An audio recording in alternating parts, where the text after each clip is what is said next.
Before we do, I'll report there was no reportable action taken in closed session from the special meeting held at 7 o'clock.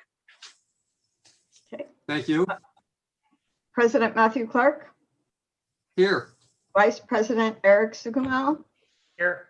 Director Barbara Dye, Director Nancy Marsh, Here. Director David Seaton. Here. Okay, and also present is General Manager Chuck Duffy, our legal counsel Bill Parkin, and I'm Delia Comito, the Assistant Manager. Okay, general public participation. Are there any members of the public who would like to speak on any issues that are not on the agenda?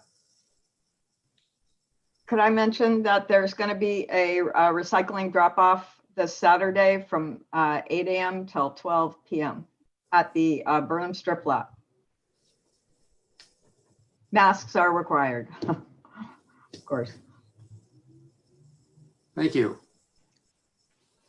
Okay, well, go into the action agenda. Item 1, consideration of draft finance agreement with San Mateo County for the county Quarry Park bike pump track. And Chuck, I think you've had the most communications with the county, so you want to launch into this? Yeah, so I'll give a little bit of a preamble here, and then we've got Nicholas Calderon, who's the County Director of Parks, on the Zoom call here, and he'll have a little PowerPoint presentation.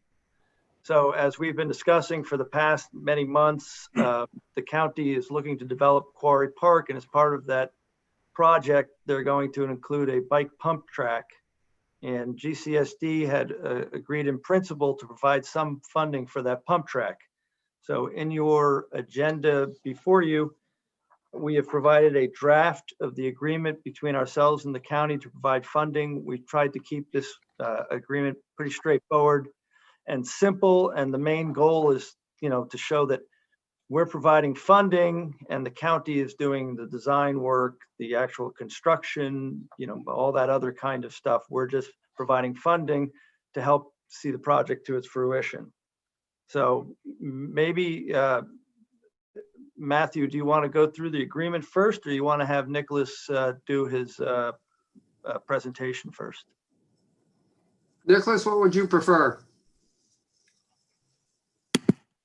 I defer to the board. I'm happy either way. Yeah, why don't then Nick, why don't you go ahead and you can do it? Happy to, with the understanding that I screw this up every time. Well, please. we barely got on the call ourselves, so. So bear with me, please.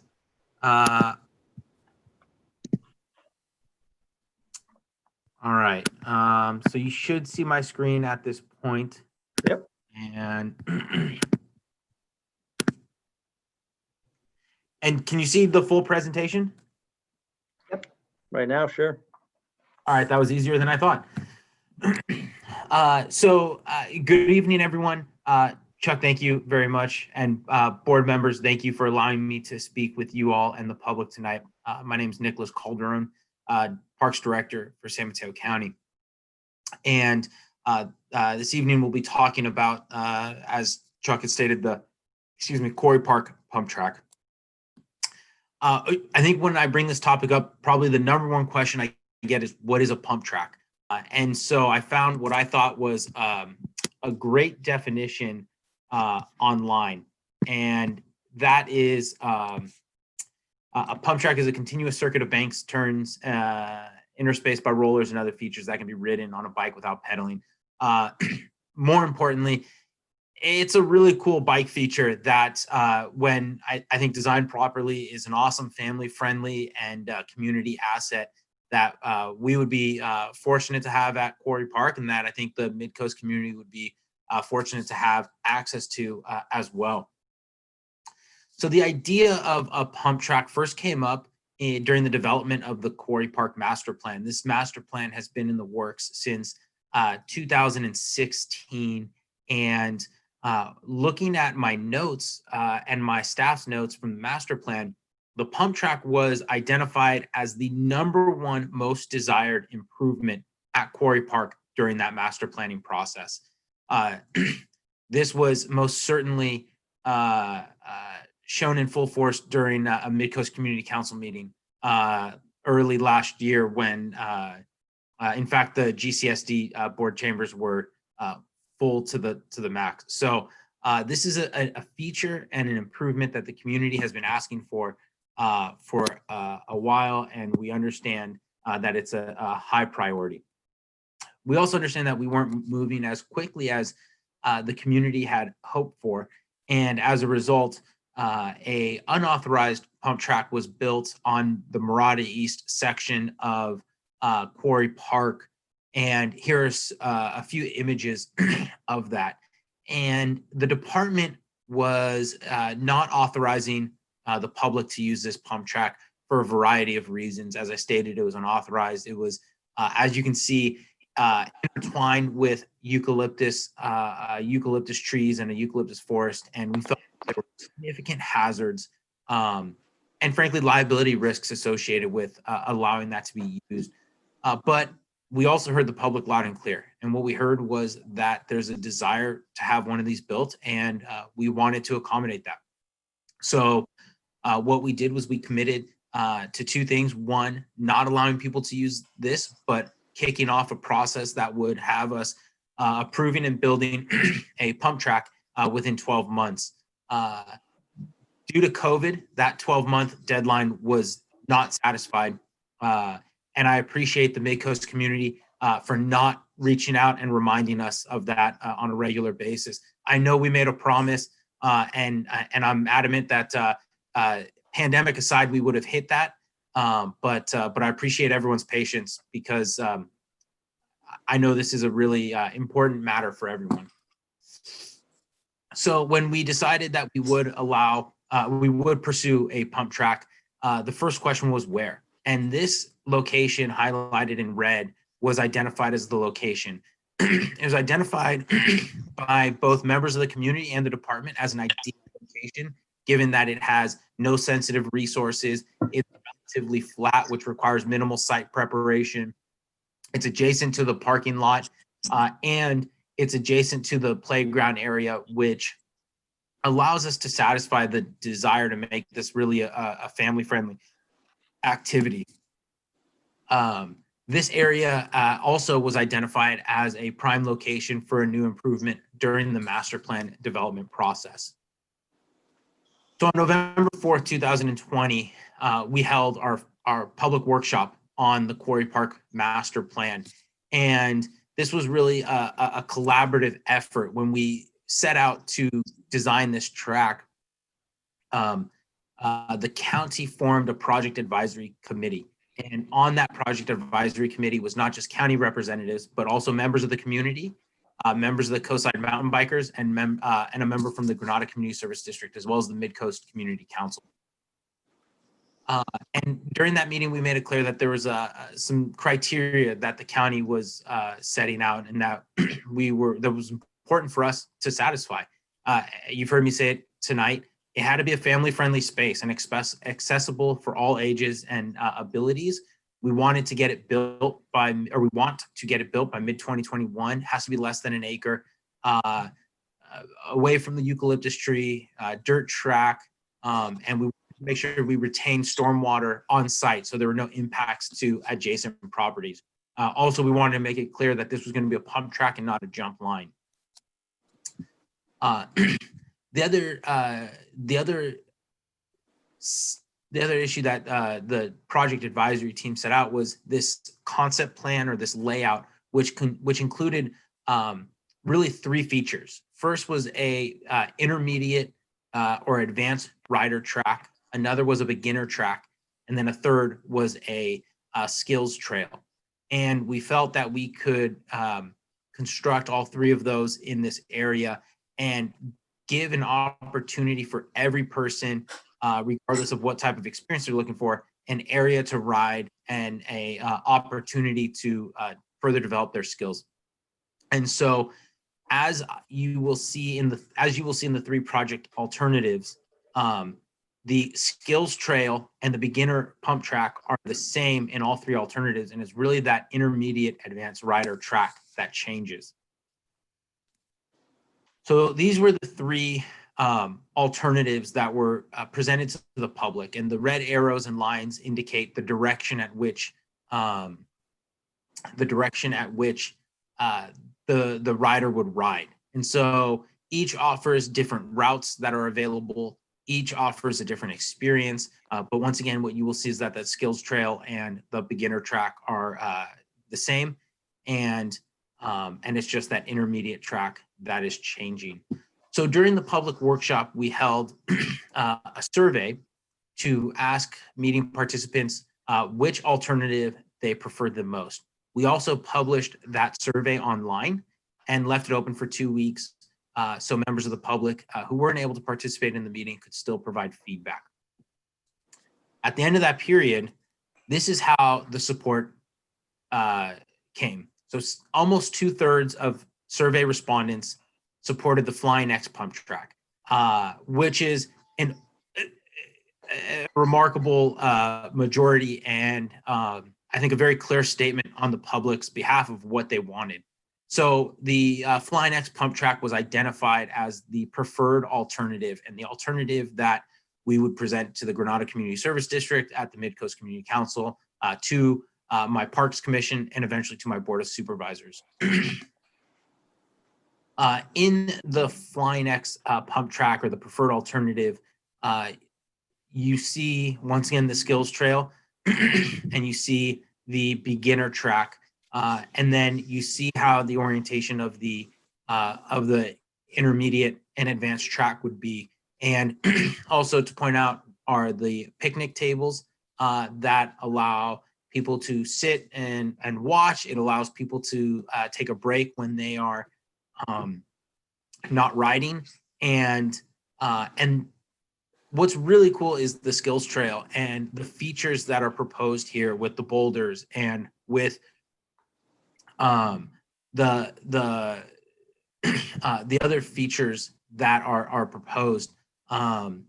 It's, to be clear, the skills trail is not something that's designed to be ridden as fast as you can. It's really something that's designed to hone in your technical riding abilities, your balance, your maneuverability, all of that. And that's why it's such an important feature, because it allows people to become better riders, and it offers what I would consider a really unique experience, especially when considered to other facilities within the county. So this is kind of where we're at right now.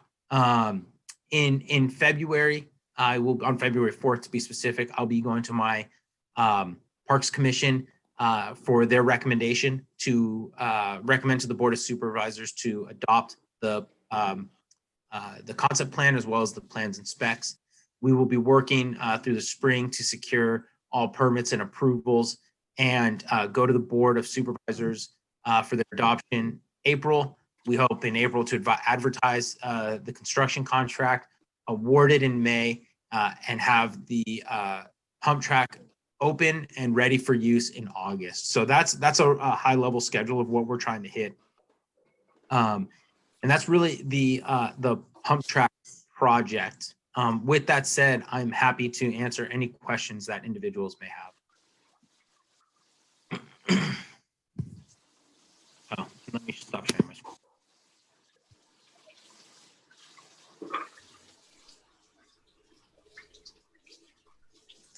Okay, I see 8, maybe 10 people who are probably here for only this issue. So I'm going to open it to the public if they have questions or comments at this time, and we'll go through the agreement after hearing from the people. So who's up? Who wants to go first?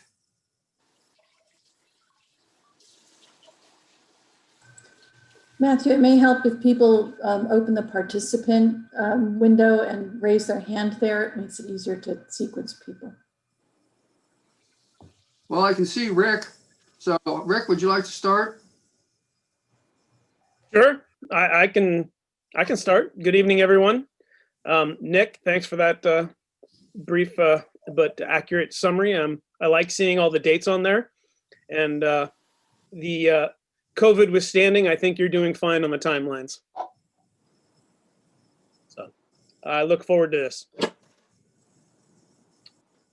Thank you. That's all I got today. Hi there, Susanna here, and I just want to say I second what Rick said. It's great to see that's all coming to fruition, and the timelines, it's completely understandable. No issue there.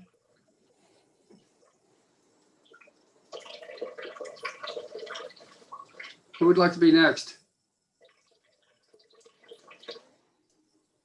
Chris? Yes, I would love to, but we had this. Can you guys hear me okay? Yes. Yeah, we had this problem with the CDRC meeting the other day. I guess Zoom has upgraded their application, and now some versions do not have a raise hand feature. So I was trying to figure out, I still couldn't figure it out, but Matthew, thank you for calling on me. I just want to say, I hope the board approves the MOU, and I'm really excited about it. And I really think that this is exactly what GCSD is for. And I think that this is great. This and the Burnham Strip project, like, you guys are really, bringing to fruition what we all hoped would happen back in 2013, Measure G. And I also, so thank you to the GCSD board really for stepping up. Obviously to Rick and Iggy and Tony, thank you for stepping up. And also Nicholas Calderon deserves a lot of accolades on this for providing the leadership that it takes. And I know GCSD knows it, providing the leadership that it takes to get something like this to happen in this day and age. So I just couldn't be more thrilled. I can't wait to take my son out there. I can't wait to take myself out there because I need the skills work more than he does. And I just can't wait. So thank you. And I hope that the board approves the MOU. Chris, I'm just going to call on people in the order I see them on my screen. Keith Gress, are you here for this topic? I am. I'm really pleased. I'm excited to see the timeline of August. It gives us something real. It's in the current situation with the pandemic. It's like a pretty near horizon kind of thing. So thank you everyone for putting this together. The presentation is awesome. I've been kind of following along the whole way, and it's nice to see some activity and progress forward. Thanks. Paul's iPad.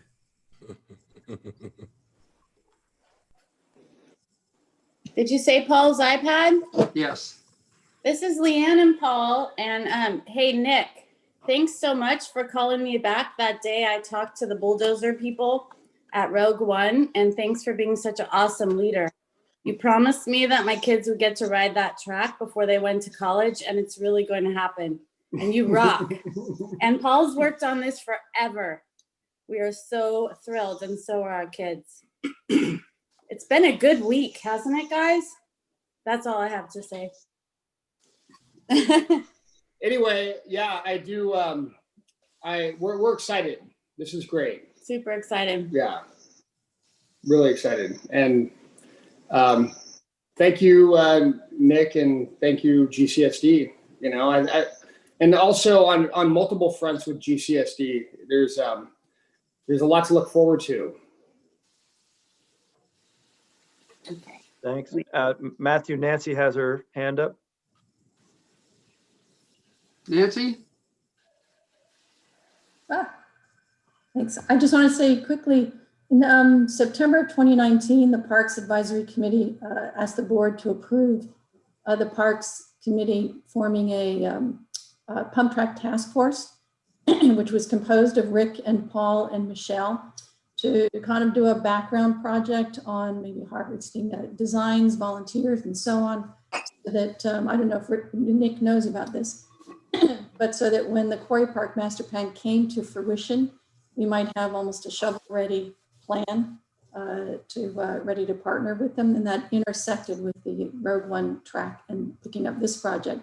But I just wanted to thank Rick and Paul and Michelle for their work on that, and then their continuing leadership and involvement in the project to bring it to fruition. I thought it's one of the best activities the PAC has done that's had some real impact. So thanks, guys.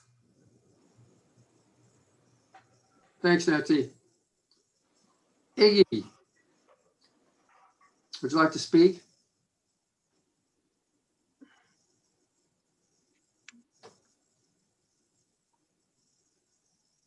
Well, Iggy's kind of modest. So a lot of these designs and these sketches. He's kind of muted is what he is. Yeah, but Oh yeah, I hear. these Sorry. designs are all his doing. Iggy, Yeah, would can you you like hear to me? say something? Yeah, sure. I just like to thank everyone that's involved in this project,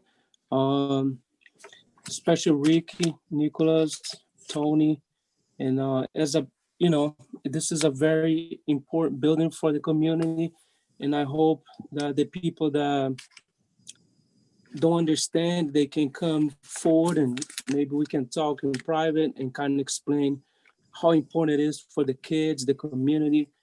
And I wish that could happen faster, but I kind of pleased with the schedule and looking forward, hopefully to be one of the builders in there, and just super stoked and excited to be riding in, put all my skills, and I hope everybody understands how important this it is for the community though.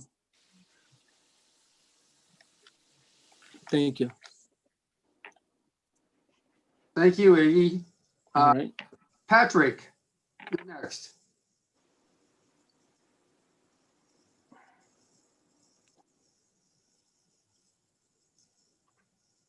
Patrick? Yes, can you hear me? Can you hear me now? Yes. Okay, I have a poor internet connection.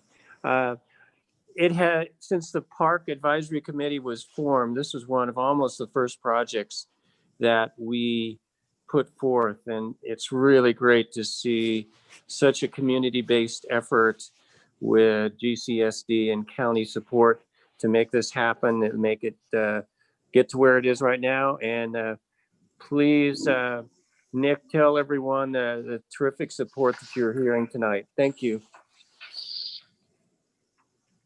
Thank you, Patrick. Fran Pollard, you're up. Okay, can you hear me? Yes. Well, I'm going to be the wet blanket on this, I guess. I'm not against the pump track, but I've been against where they cited it. And I've talked to Nicholas about it. And I think I wish it was in a different area. This area is just bombarded with traffic now and parking and all over the place every weekend. The other weekend ago, there were 30 cars parked up and down our street. The parking lot is full, and up and down both sides of the street, almost hit somebody. One of the bikers, there were two big monster trucks with bikes on them parked on our street across from each other on both sides of the street. And the guys are taking their bikes off the truck, and cars are coming down, and they don't see the car coming, and I didn't see them because they're between the trucks and almost hit somebody. This is just an accident waiting to happen. So you definitely have to put parking in along with this, if not before. You might as well just start lining up parking spots. We talked about where it could go. And also, I just think there has to be other areas. I wish other areas were considered rather than this spot. And if it's got to be in this area, then it needs to be further down. That is not something that women with their babies in the tot lot are not going to care about looking at that. If they want to see those kids, they'll bring the kids over and watch them. You can't do both. You can't play in the tot lot and watch the bikers. So you might as well put it down by either where the Rangers container truck is, or container thing is. in that area, it's already cleared of trees. There's a bunch of trees that have already been cleared out of there.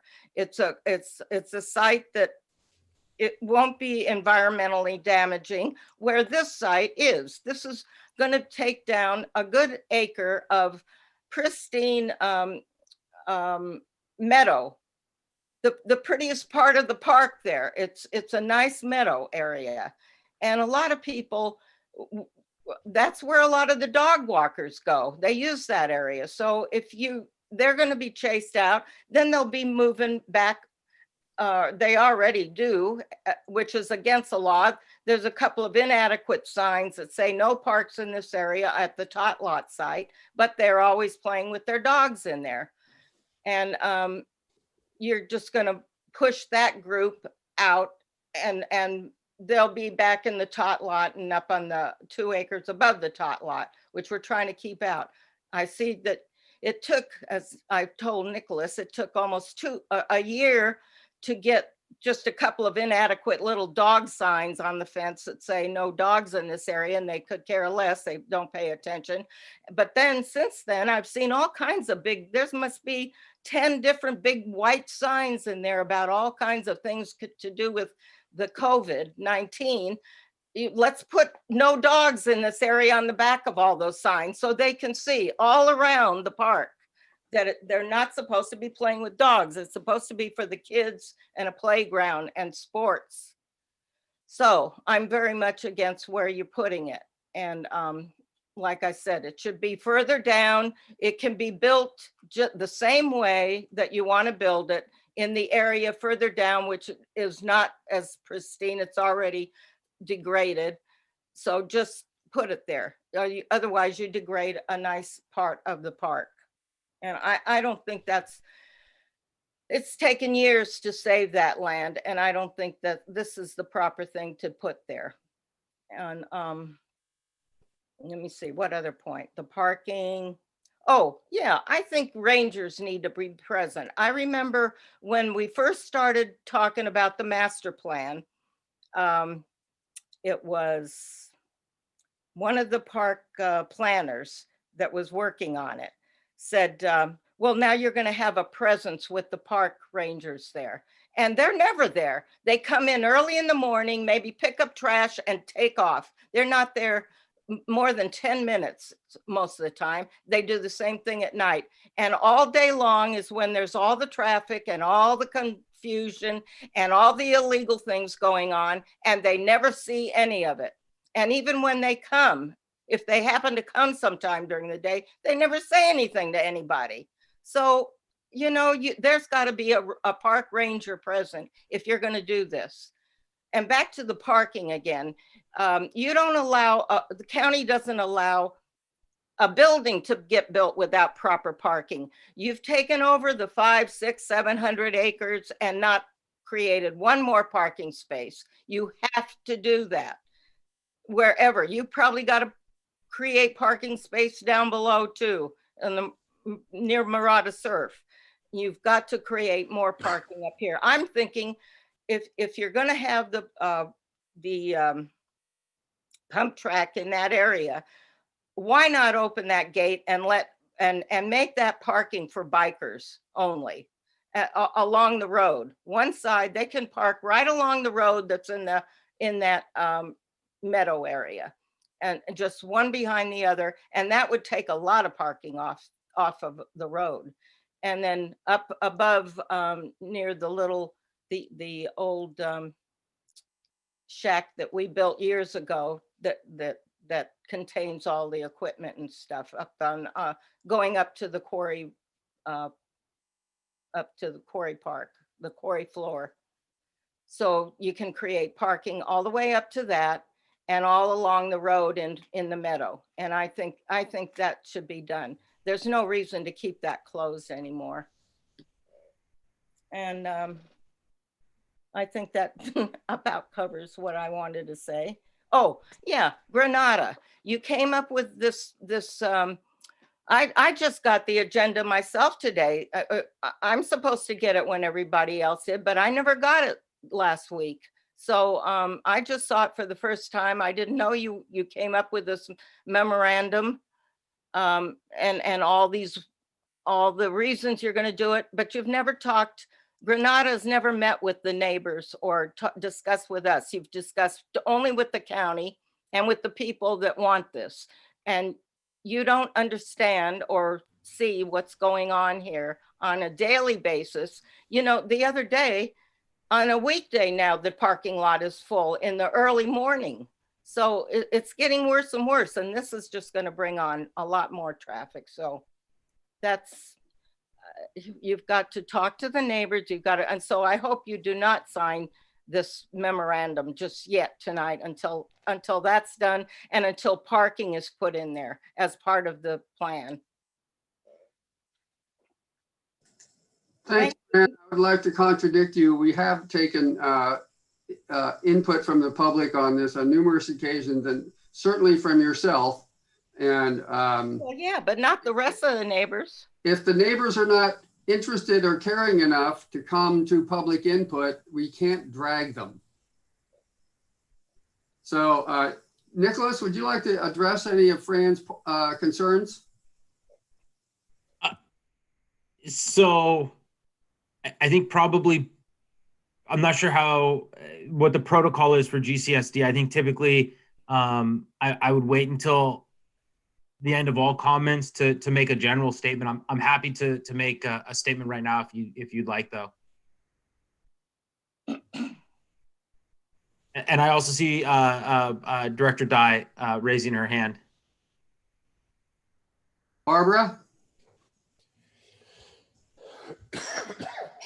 You're muted. There we go.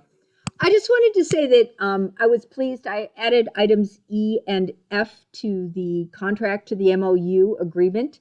I suggested them, and it seemed that you're willing to accept them with the idea that, you know, you are entering into an agreement to do what you can to mitigate the impacts. And I think that's a good thing to have in there. I know I do feel that we've provided lots of opportunities for people to come and talk to us about this.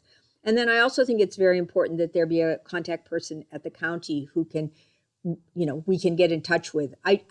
One thing that I've asked for is, or I would like to ask for, is occasional more updates on things that are happening in the park. I can't tell you, a number of people have said to me, why are they clearing all that land at the back behind the your yard there? And I think communication with us, we're a good point to help you communicate with the community. And I'm looking forward to doing that. And I'll speak to the pump track project specifically when it comes time to vote on this. But I just wanted to say that you are recognizing through this agreement that that the county will do what it can to mitigate the impacts. So yeah, I think I'd make a couple comments on this. First, the easiest, Director Dye, I am always more than happy to come and speak with you all on any subject specific matter or for general updates. I am more than happy to do so. I've been working with the Mid-Coast community literally since my first day at the county just over 10 years ago, and I love working with the community. So anytime you all want to have me out, I'm more than happy to do so. With regards to parking, we will be addressing the parking issue, not only based on what is required pursuant to CEQA, but also the master plan clearly identifies an expansion of parking as a priority there. And so we will follow through on that. So with regards to parking, I very much plan on addressing that issue. And then lastly, I do think we've heard from the community. I heard firsthand from, I can't really remember how many people at the Mid-Coast Community Council meeting, but more than I've experienced at Mid-Coast Community Council meetings before. And I staffed them for the supervisor for 5 years. So I'm very familiar with those meetings. We had what I thought was a great turnout for our workshop, and we had great online submittals. of the surveys. And so I do think we've heard from the public. And I think we've made an effort to make sure that we're addressing any concerns raised. So I'm looking forward to having this project at Quarry, and I'm looking forward to having this really cool amenity out there for the public, and like I've stressed so much before, an awesome family friendly feature for the community. Nicholas, when I said the community, I meant, if I said the community, I mean the neighborhood that's most affected. That's my neighborhood is most affected by all this. And it's already impacted, and it's just this is going to create a lot more. And so that's the neighbors I'm talking about. Thank you, Fran. And you and I have discussed this at length, and you and I even met on site. So you and I have definitely discussed this.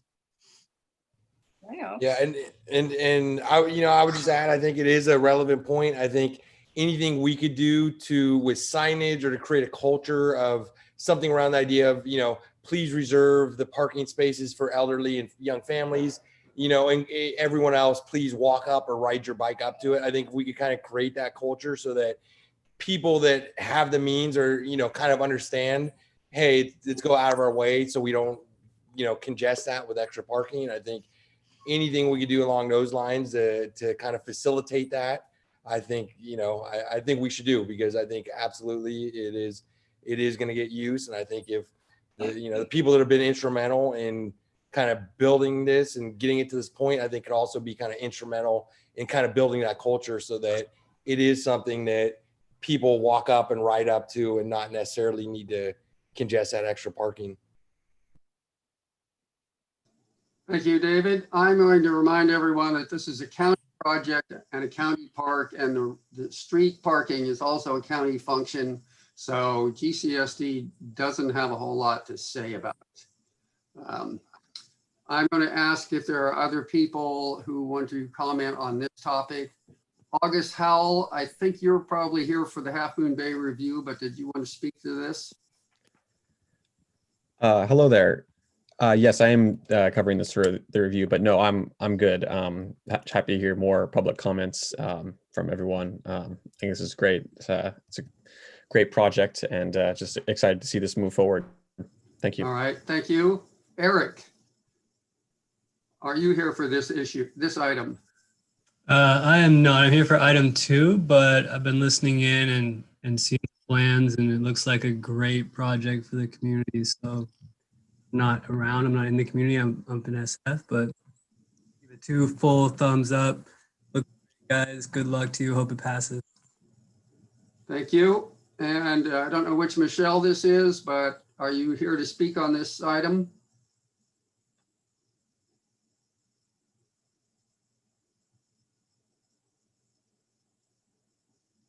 Michelle?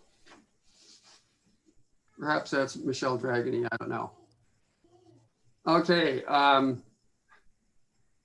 anyone else on the board have any comments to make, or shall we now go through the MOU? Nancy. Just a quick one, suggestion for Nicholas. I live about 4 houses up the hill. So I come by the entrance. One of the things I note, other than the cars, when people park on both sides, particularly of Columbus, it is a 1-lane road. So it might be useful to coordinate with Public Works on having no parking on one side of that street, just so that it's easier to pass. But specifically for the park, it should go without saying that that people should stop on their way exiting the parking lot. But you'd be amazed at how many people come sailing out of the park and across Columbus without slowing down. So it might be useful if you put a stop sign at the park exit. Thank you. I appreciate hearing and understanding that that's an issue. I'll speak with my staff tomorrow about that. I'll actually be on the coast. So I'll speak with them then. Thank you. Nicholas, perhaps you could also talk to the county about making the main access road, Santa Maria, no parking on one side. I can reach out to my counterpart at the Department of Public Works to have that conversation and see what that process would be like, and would be happy to have further conversation as necessary with the district on that. Yes, thank you, Right. Matthew. I asked for that too. Parking on one side on Santa Maria and Columbus. Okay, thank you. Now we're going to consider the MOU between the county and Granada Community Services District that came out of the district's expressed willingness to help fund this project. So I don't know, is this a lawyer thing to start with or a general manager thing to start? I already gave a little bit of a brief overview. So like I said, we tried to keep it simple and straightforward and just make the point that this is a county project, like you said, Matthew, and as part of a larger project, obviously for Quarry Park. And so we just tried to make it clear that we're providing funding only and, no real work product, if you will. They'll be responsible for building it, managing it, all that kind of stuff. So the process here was Nicholas sent me a draft, I think in early December. I marked up that draft. I sent it on to Bill Parkin. He provided his comments to me. I sent it back to Nicholas. We've had a couple Zoom calls since then to work through some stuff. I think we're in general agreement on everything except the Section 5, the hold harmless indemnification. So, and we're not at odds on it. I think there's just some language in there that has to be worked out. And so, depending on what your board does tonight, we'd probably look for, approval subject to minor changes in that section. And then Bill could talk to county council and figure that out. And obviously, if there's anything substantive that came back from that, we'd bring this back to your board for another look-see. And Bill, I don't know if you want to add anything to that, or did I cover most of it? No, I think you covered most of it, Chuck. I sort of view this as similar to this is really like a grant agreement where we're handing money and they're responsible for the project. And so that's sort of my view of it and my view of the indemnification clause. But, I'm happy to talk to county council and work with Chuck on finalizing that language.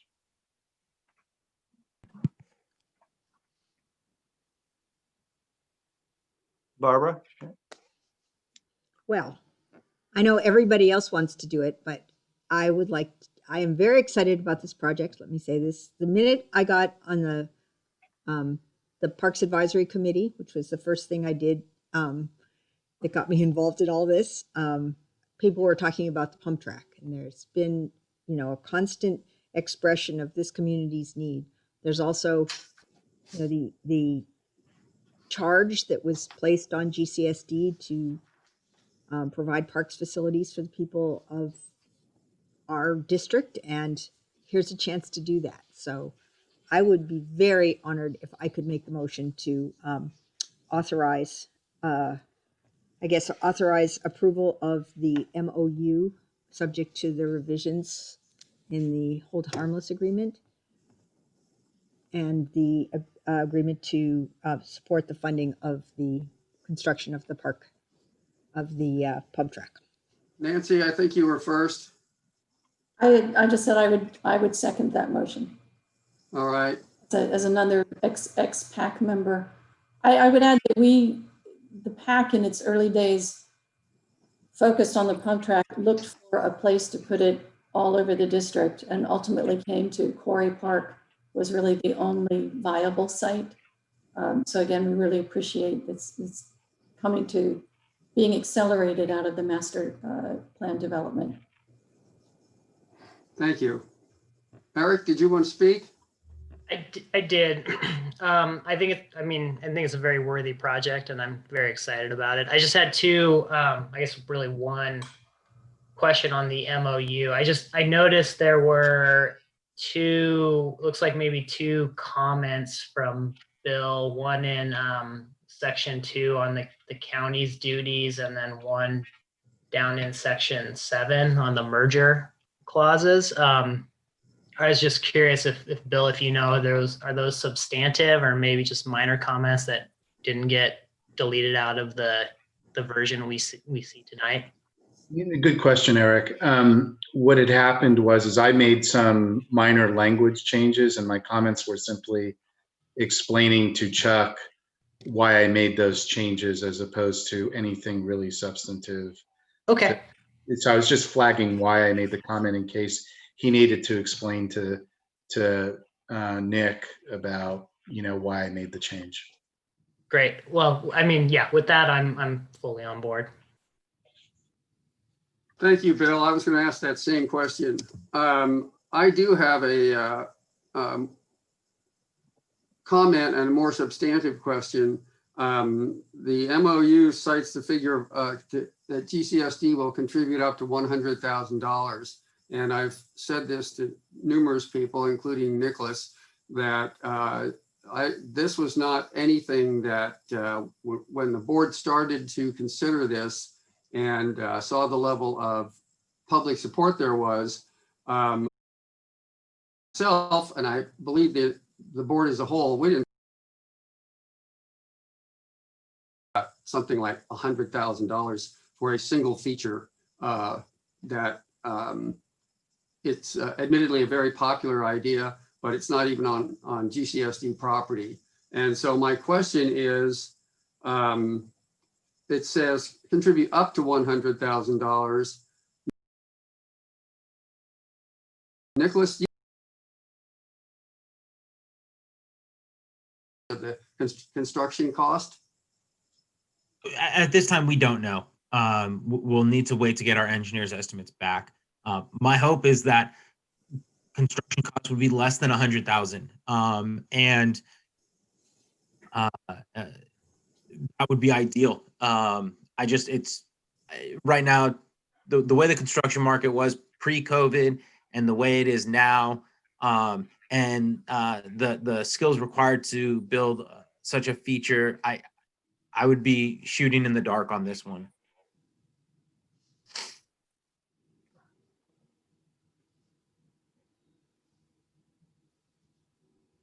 You're muted, Matthew. I wanted to comment that I am leery about spending that kind of money on a single feature, even though it is obviously really popular. And again, I don't believe that the board contemplated that kind of money to be dedicated to this. Does anyone else have any comment on that? Nancy. When we looked at the potential for a playground in a median and worked with K&K on that, just for not a very big playground, I think it was less than half an acre. The estimate from K&K was that that little playground could cost, all told, as much as $500,000. So that, to me, that, based on that comparison, this didn't seem like huge. Thank you. That's useful. I don't wish to denigrate at all the level of effort that the county is putting into this, because all of the preliminary, the planning and the hiring and the contracts and all the of Nicholas's time and his advisory committee and the supervisors and everyone obviously have put a lot of time into this that otherwise would not have made the project possible. So do we have any other comments before we have a motion on the table? Do we have any other comments before we vote? Well, I guess I would just say, I understand that originally there wasn't a number. I think the $100,000 number has been around for a while. And I feel as if for the level of community support and the perception that I have of the number of kids and adults it's going to serve, and the mandate of our district to provide parks and recreation services, and the fact that it's not even on our property and we're not going to have to manage it or take care of it, and that the county has paid for all of the planning and design and permitting, I think it's reasonable. And I as I said before, I'm very pleased to be supporting this. And I think, Matthew, I think Barbara's right, because that number didn't come out of, I remember that being discussed at some level with the board. Obviously, we never cemented it in stone, but that was kind of the number I got. I could be wrong, but that's my recollection as well. So. And my only comment to that would be, we're coming up on a decade almost, being a Parks and Rec organization, having absolutely nothing to show for it. And so I think that it's almost, it's very sad that we went through all this reorganization, all this, and we still, all these promises have nothing to show for it. I think that 100,000 for what this gives us, for the fact that this serves multiple demographics, we're going to see literally kids 3 years old up to 90 plus years old, all intertwined. I think that it's such a small amount of money for us to say, hey, listen, at least we've stepped up and done our part to contribute what we said we're going to do. And so I think that, in that sense, considering that literally we don't have much to show for it, I think that, to me, that justifies being able to go out there and help contribute towards this and have something to at least look back and say to the community, hey, we've done something. So I think that, to me, I think 100,000 isn't much that, to be able to deliver on that promise that we said we would do, almost 10 years ago now. And let me point of clarification. It's only been 5 years, David. So we didn't get going until beginning of 2015. Yeah. I'm just talking about from when it was initially, brought about. Okay, well, my last comment is I'm quite sure that if we look at the minutes from the first time that the board considered this, admittedly, it was a completely different animal we were talking about at that time, based on being built by community volunteers and et cetera, and it was $20,000. But that's past, that's history. So let's call the vote. Okay, I'll do a roll call vote. Make sure everybody's unmuted, please. Director Marsh? Aye. Director Clark? Aye. Director Dye? Yes. Director Seaton? Aye. And Director Sukamel? Aye. Okay, motion passes on motion of Director Dye, seconded by Director Marsh. Motion passes 5-0. Congratulations. Chuck, if I may, really quickly before I leave, I just want to thank everyone on the call who's been part of this process. Directors, I'd like you to know how big of a pleasure it's been working with Chuck. He's very responsive and thoughtful and creative. So I really appreciate that. And I want to thank you all for your action tonight. In addition to a feature that's going to serve an entire generation and the entire community, it's also a really great opportunity to show the public that the county and Granada Community Service District can come together to provide critical services. And the way people are using parks right now because of COVID is going to continue when this is settled down. And we're looking forward to having a place to serve the needs of the community, especially since I've heard for so many years that on good weather weekends, there's nowhere to go. Well, now there's an awesome place for people to go in their community to have a family-friendly activity. And I appreciate your support and look forward to partnering with you on this and many more to come. Thank you. Yeah, thanks, Nicholas. Thank you. Okay. I was going to suggest moving item number 3 up, but we have at least one person here that's for item 2. So we will proceed with item 2, which is a consideration of the variance for APN 047-208-120 on Avenue Portola, the Freitas variance application. So I guess this will go to Bill to start with. Thank you, Matthew. This is one of our, this is a variance application. We haven't done one of these in a while.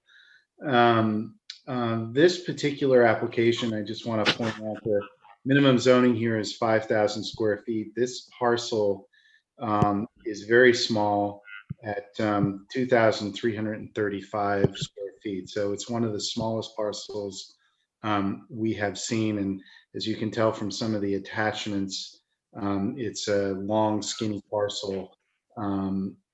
So I would point to, and it is a legal lot. It was created, and it doesn't require a coastal development permit because it was created before the Coastal Act in 1973. But it is a legal lot based on the parcel history.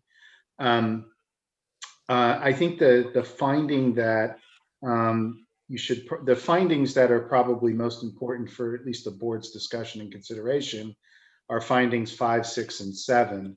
I'll point to 7 in particular because that talks about the grant of special privilege and does this parcel, given its size, create a special privilege. I do note that we did grant a variance for another parcel to the north that was 3,056 square feet. It's still somewhat bigger than this parcel, but also a substandard parcel. This one is 47. The one that's before you is 47% of the minimum parcel size. And then there is another parcel that is 2,400 square feet that's in the vicinity. So it's not, there is another parcel of similar size. So I'm happy to answer any questions about this. This is one of those variances that require that can't be, this is one of those semi-annual variance grants, and we haven't granted one in the last 6 months, or the application was submitted in a time where there were no other semi-annual grants, just given the size of the parcel and the zoning.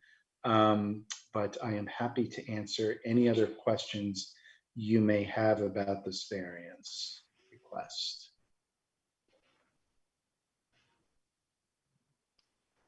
Does anyone have questions?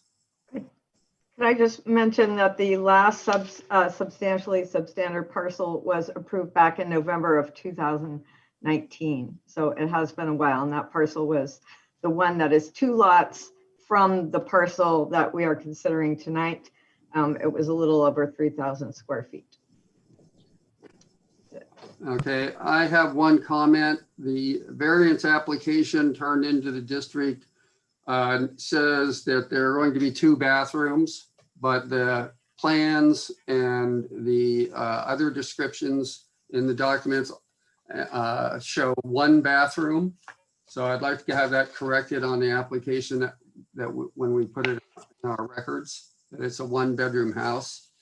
I mean, 2-bedroom house with 1 bathroom. And I don't know, I have mixed feelings about these kind of things, but this is a small lot with a commensurately small house proposed. It's the dwelling is, if I'm reading this correctly, it's really hard to see, 847 square feet. So I think they're going to fit this house on this lot pretty well.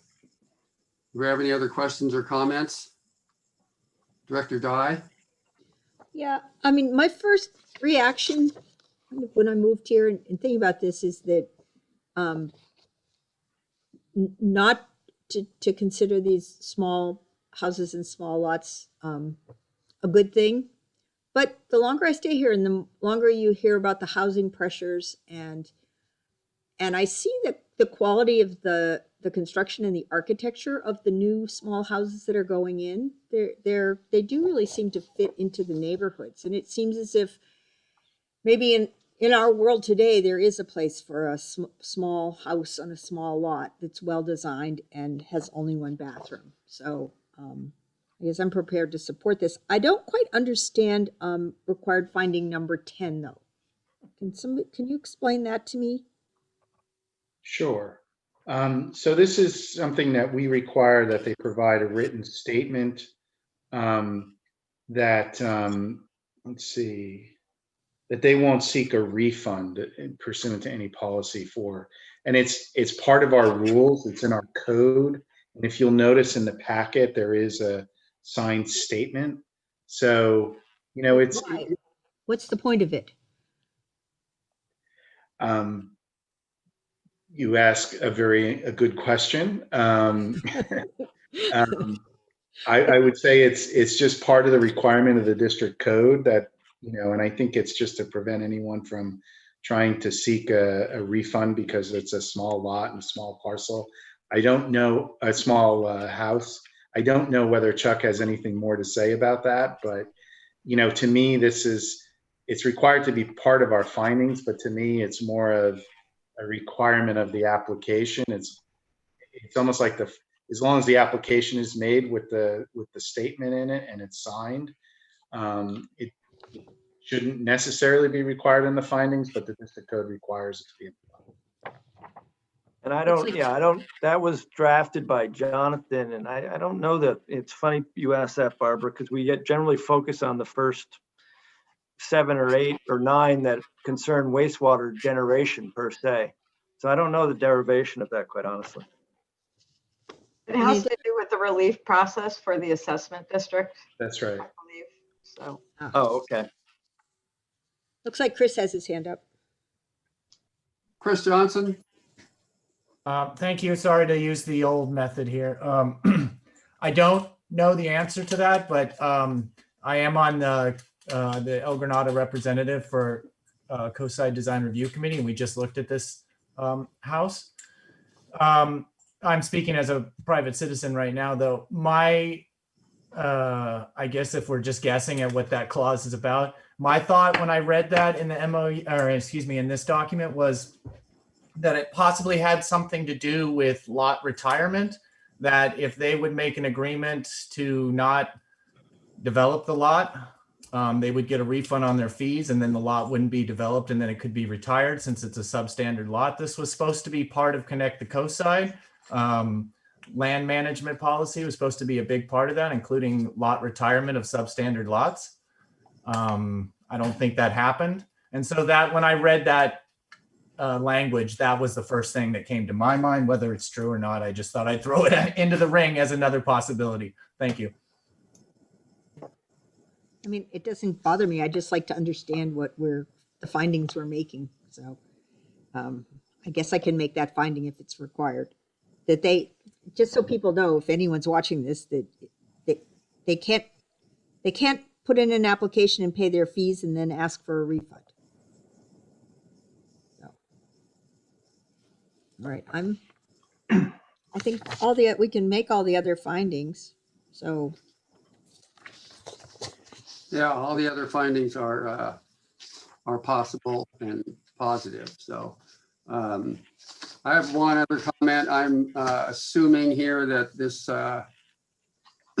as we've done with prior variances on small lots, that this is and will always be limited to 2 bedrooms and 1 bath. And if that were to change, the property owner would have to come in and apply for a variance in their variance, I guess. But so this will be a small house with 2 bedrooms and 1 bathroom, and that's what we're voting on.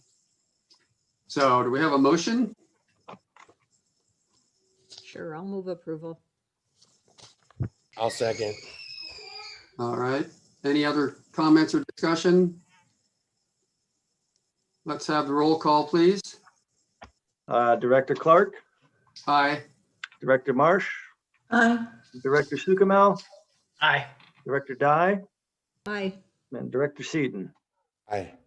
Okay, motion by Director Dye, second by Director Seaton. Motion passes 5-0 to approve the variance. Okay. Well, we didn't ask any questions, Eric, so thank you. I'm glad you're happy. I'm sure you're happy with the outcome here. Yeah, I am pro tiny house. Oh, other Eric. Different Eric. he's pro tiny house too. Yeah, I'm big fan of tiny houses, but yeah, thanks everybody. I guess, yeah, that's all I have to say. Appreciate it. All right, thank you. Build a nice house. We're now to item number 3, update on the development of feasibility study for 531 Obispo Road as a potential community center and district office. For those who don't know, 531 Obispo is the old fire station 41 that's no longer occupied, but is not cleared out yet. And the only news I have on this is that I asked the board president of the fire district when this property might go on sale, and they have no schedule for this as of yet. Yesterday, the firefighters were there cleaning out the bays and all the junk. Yeah, they're still at it. So, Barbara? And I think it's important to state that we have not made a decision as a board yet. We are still doing our due diligence. So this report is part of our due diligence to find out if it would work. Nancy. Okay, do you want me to cue this up? And Nancy and I were appointed as the committee to work on this, and Nancy is taking the lead. Okay, well, you have information in your pack. Barbara and I worked with Rebecca on defining what suitable for our needs means, both from the standpoint of replacing our leased district office, as well as providing minimum space for community center / recreation uses. And so what we asked Rebecca to do is to determine whether it would meet both those needs. She had a lot of information to work with, one of which is in the packet. It's from our 2019 survey. We asked the community, gave them a list of things to rate and rank that could be part of a community center. And we have the data there. The top items being event space, a crafts room, and we didn't try to put too much definition in that other than it can get dirty and needs places to store things. A large multi-purpose room, potentially a fitness room. There's a segment of the community that wants a swimming pool, although this site is not appropriate for a swimming pool. There's a segment of the community that would like a multi-sport court, mentioning pickleball, tennis, basketball. The dimensions, I'll just set this aside, of the truck bays won't fit. It's just the wrong dimensions, and a court won't fit inside, could potentially fit outside. So we've marked that as a future feasibility study, not related to the building itself.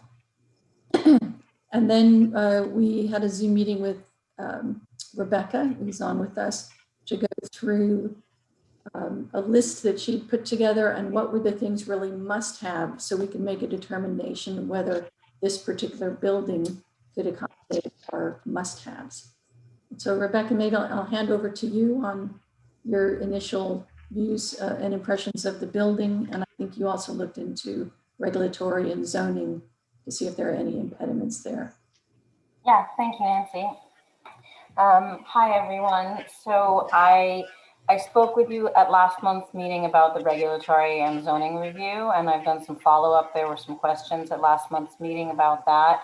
The questions that I had on my list to investigate further had to do with parking requirements and with the setbacks. I hadn't yet determined if the rear setback was going to be compliant. I've spoken with someone at the planning department and got clarification. You guys are in both C zoning and S3 zoning. So C1 commercial 1 and S3 mid-coast. And as long as you don't have any residential component to the use of the property there, then you're only required to comply with the rear setback for the C zoning, which is only 6 feet, not 20 feet like the S zoning, and you've got that. I don't know exactly where the property line sits relative to the fence. I understand it maybe you may have a little more than where the fence is, but you've got more than you need to the fence. So as far as I can tell, having reviewed all of the zoning parameters, there's nothing in the zoning that makes development of this for your use problematic. It looks like a go from that point of view. So the next step was to begin to develop the program. And that's what Nancy sent to you. I went through the earlier materials that had been provided from various people on the board regarding the community outreach that you've done so far, and tried to lay those things out and put next to them sense of area. Is it okay if I share screen? Sure. See if I'm able to. Yes. Okay. So hi, here you got it. Can you all see my screen now? Yep. Yes. So this is the same thing, but this is just the live document. So I began to look at the spaces that were desired, and then to make some estimates about how much space those would require. There's a lot of flexibility with classrooms. It has to do with how many people you're trying to serve in each classroom. Similarly, things like the area you need for bathrooms or the area you need for parking is going to depend somewhat on the occupancy count of your space. An assembly space, for example, is assumed to have more occupants per square foot than an office or a retail or commercial space. So once we home in on what all the programmatic components are that you really want, we'll be able to use that to reinform how much area each of those things takes up. But I developed this to the best of my ability, and then I met with the subcommittee to talk about which of the things that were in there were more or less feasible. So a couple of things just got edited out. Rebecca, can you blow, Rebecca, it's really small on your. Oh yeah, let me see if I can blow it up. Give me a second here. There we go. There you go. Much. Yeah, for those of you who printed this out, it's also in the agenda. Probably also kind of small if it's printed 8.5 by 11, but I'll be happy to zoom in on anything that anyone wants. So there were certain items that there was interest expressed in the surveys that I'd seen, but that just didn't seem feasible, like a swimming pool, because of the amount of impervious cover and the requirements for the Mid-Coast District in terms of erosion control. Some things we just took off the list because they seemed like they weren't going to be feasible. Other things like the courts, we were looking at, can they be indoor or can they be outdoor? So just like a very base level spatial analysis, inside, outside, too big, not too big. And then we've worked together, so how big is a shared office? How many shared offices are there? Is it a thing we have to have? These two columns are really intended for your input and your consensus building and community outreach process. We've taken a first pass and identified things that at a staff level seem to be must-haves. And then I have some notes which are really pretty internal, just some of them notes about, okay, I've called a classroom 400 to 600 square feet, but over here I'm saying it's 50 square feet per student is sort of an average number used. And if a craft classroom needs to have certain things like a sink, if a fitness classroom needs to have a mirrored wall or a wood floor or a ballet bar, or whatever, those kinds of things can go into the notes. So my thinking is that this is really open for discussion amongst the board, and however you choose to go about your community outreach, I'm happy to be involved in that or facilitate that, or to sit back and let the process happen. It's not going to happen all here in this meeting. And then the sort of third piece of the site analysis that we've agreed that I'm going to do for you guys is a really basic spatial analysis, almost a pre-design kind of exercise. Once this is better defined, that says, do these things fit well in the space? And I am going to wait to even begin that, aside from having just kind of a line drawing of the space, until I have some more clarity from you guys about the accuracy of this list. And I guess it's a question, maybe Nancy or Barbara, for you about what that process looks like now. I think for tonight's purpose, just having the rest of the board and Chuck and Delia, I would say also, because we're talking about the office and staff space as well. If you particularly focus on that list of must-haves, the black X's and the blank boxes, and see if we have captured the absolutely must-haves, maybe as a first pass for discussion. Could you read them, Nancy? Maybe go down what we've selected as must-haves, I think, or Rebecca? A shared, so the first box here are the components for the district office, a shared office that could accommodate at least 2 people, 2 private offices. And we were thinking, of course, about the assistant general manager and perhaps in future a parks and recreation director, shared offices for the second in commands for both of those, which could be more open space. We didn't rate highly a meeting conference room, thinking that if there are other rooms in the recreation or community space that could be used, that might not be a must-have, it might be a nice-to-have. A staff break room, again, for such a small staff, we didn't rate that necessarily as a must-have. A staff kitchen, minimal sink, dishwasher, microwave, fridge. A staff bathroom, we rated as a must-have so that it's not shared with the public space that would be more recreation type space. A reception desk, we put as a must-have, and if you're familiar with the Ted Adcock Center, when you walk into that foyer, there is a desk that usually a Parks and Recreation person is sitting behind to direct people. So rather than have that kind of interruption in the office space, this would be a desk that would be public access. And then storage, noted how much of the current space is used for files, copier, storage supplies, having a better programmed office storage seemed like a must-have. So why don't we stop there first, just focusing on what the district needs for its administrative office space, because virtually everything else on the list is related to community center type space. I should say, Rebecca, you had at the top of that list that the current living and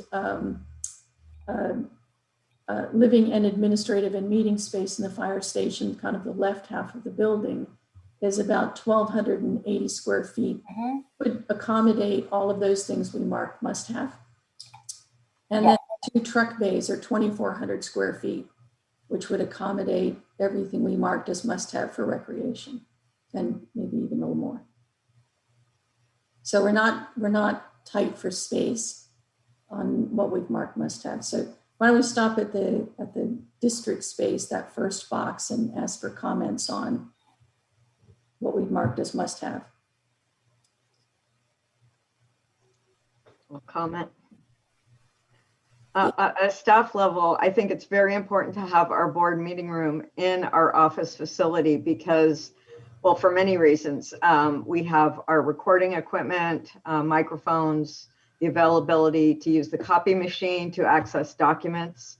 As you know, we currently have an existing room that is a little tight when we have larger meetings. I really feel that that's a very important aspect of the district office. So I just thought I'd mention that.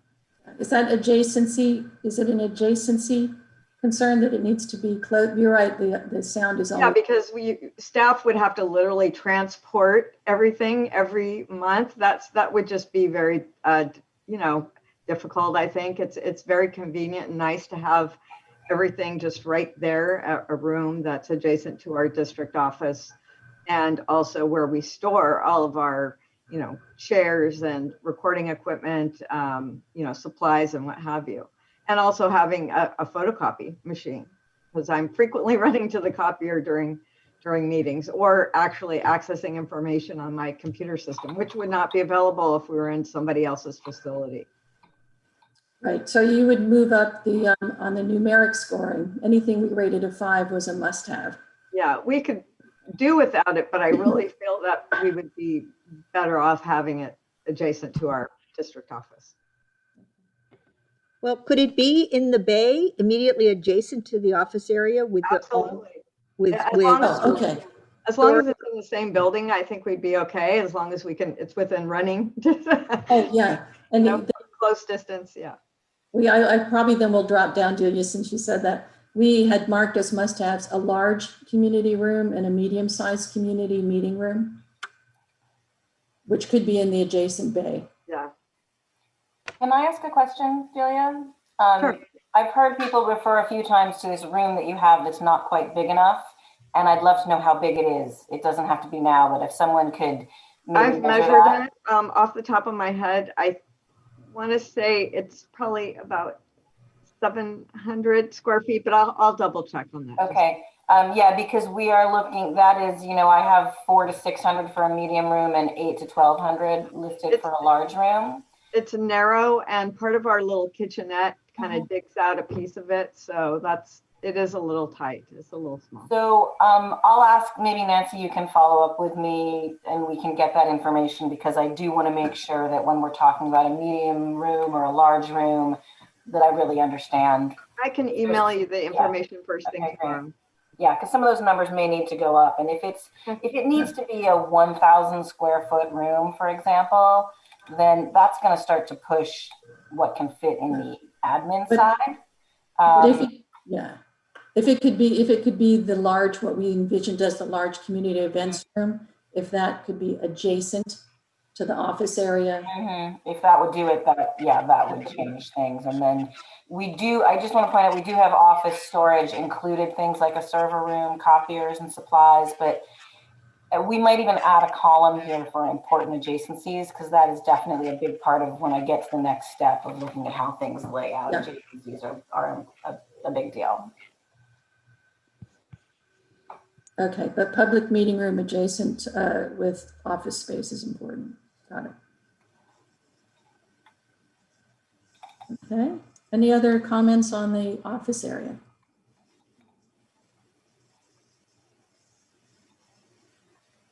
Okay, well then, moving down, we really were guided mostly by the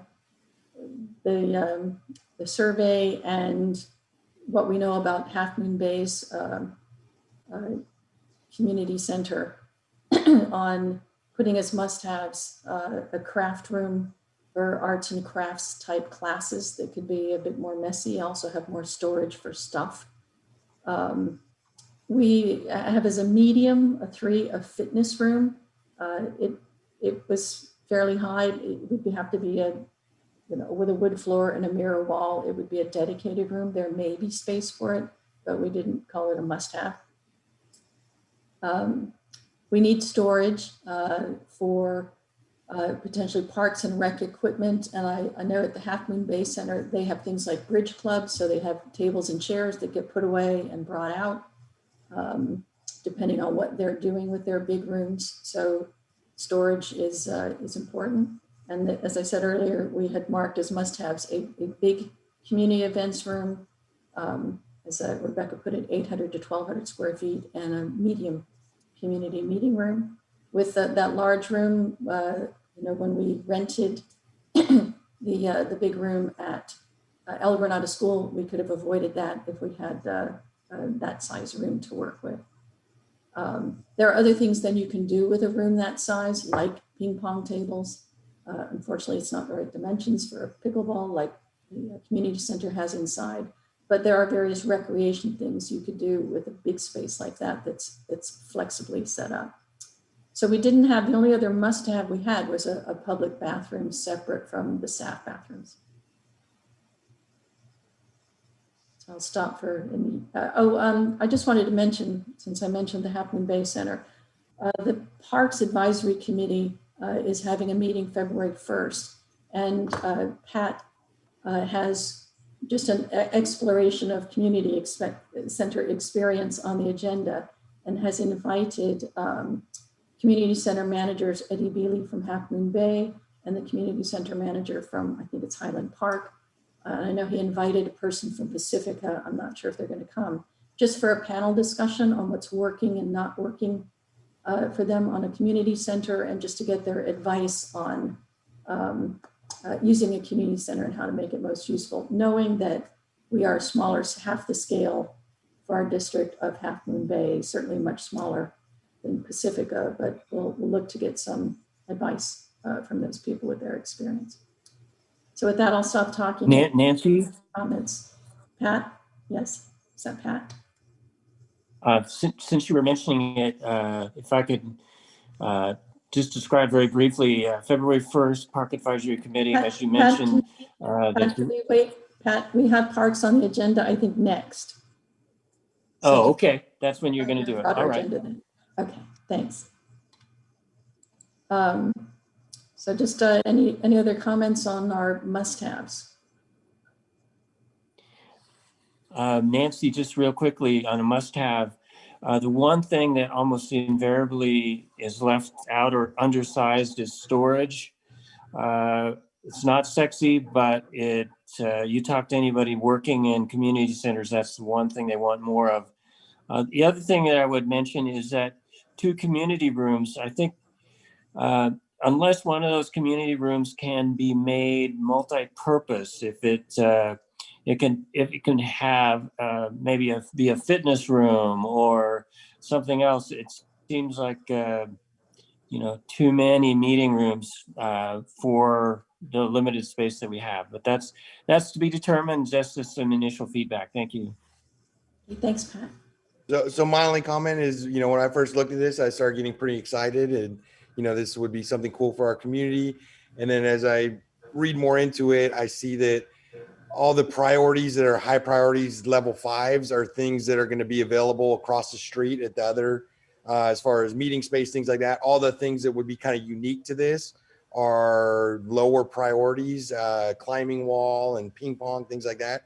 So I'm just, I guess where I'm getting at is kind of where I was originally, is drawing a line in the sand and saying, are we going after office space and we're just going to kind of cutesy find some things to make it a community space? Or are we really going after a community center? And this is going to, when you walk into this place and say, wow, this is a community center.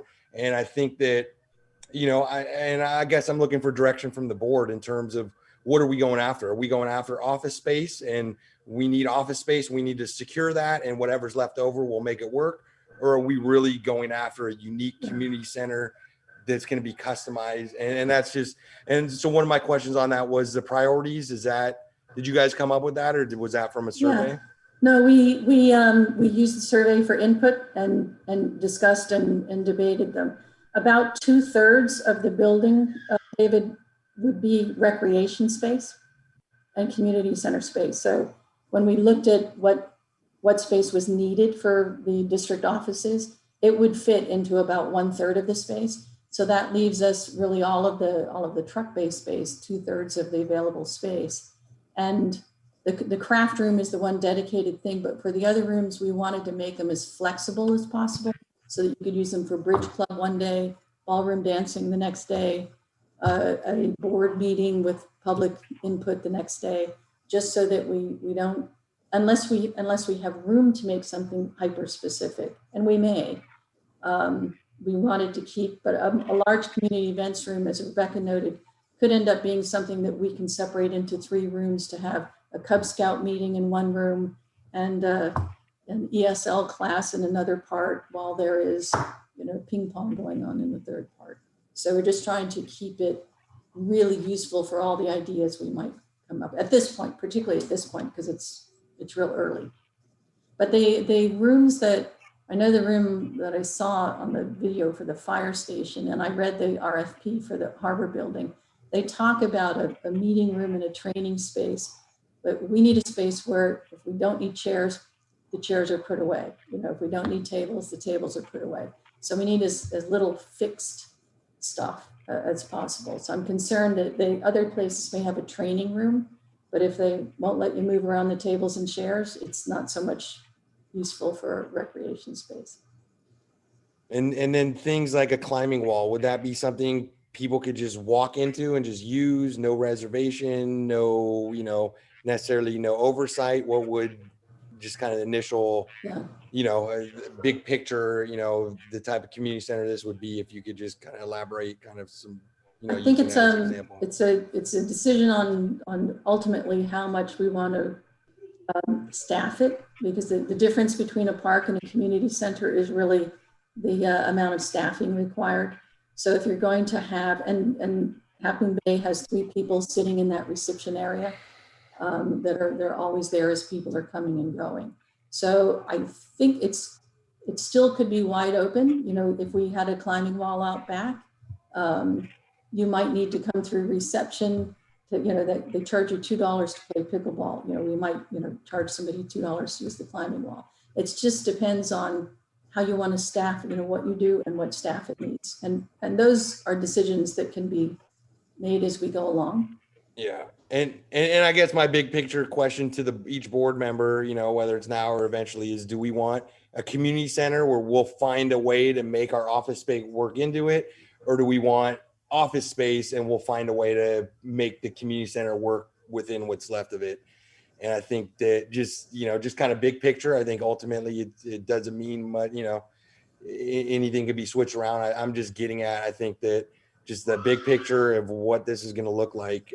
I think that I'm starting to get a little bit more excited about this as I'm looking at this, breaking it down, but I could see it going both directions and this kind of being something that people get all excited about. And then at the end of the day, it's just office space with some meeting rooms and one or two little cool features that, and that's all I'm getting at is I think that, I think as we go down this route now, I would just like to see that line in the sand to say, okay, we are building a community center for El Granada, and we're going to just take as little space as we can for our office, and everything else is going to be, open up to what El Granada people want in a community center.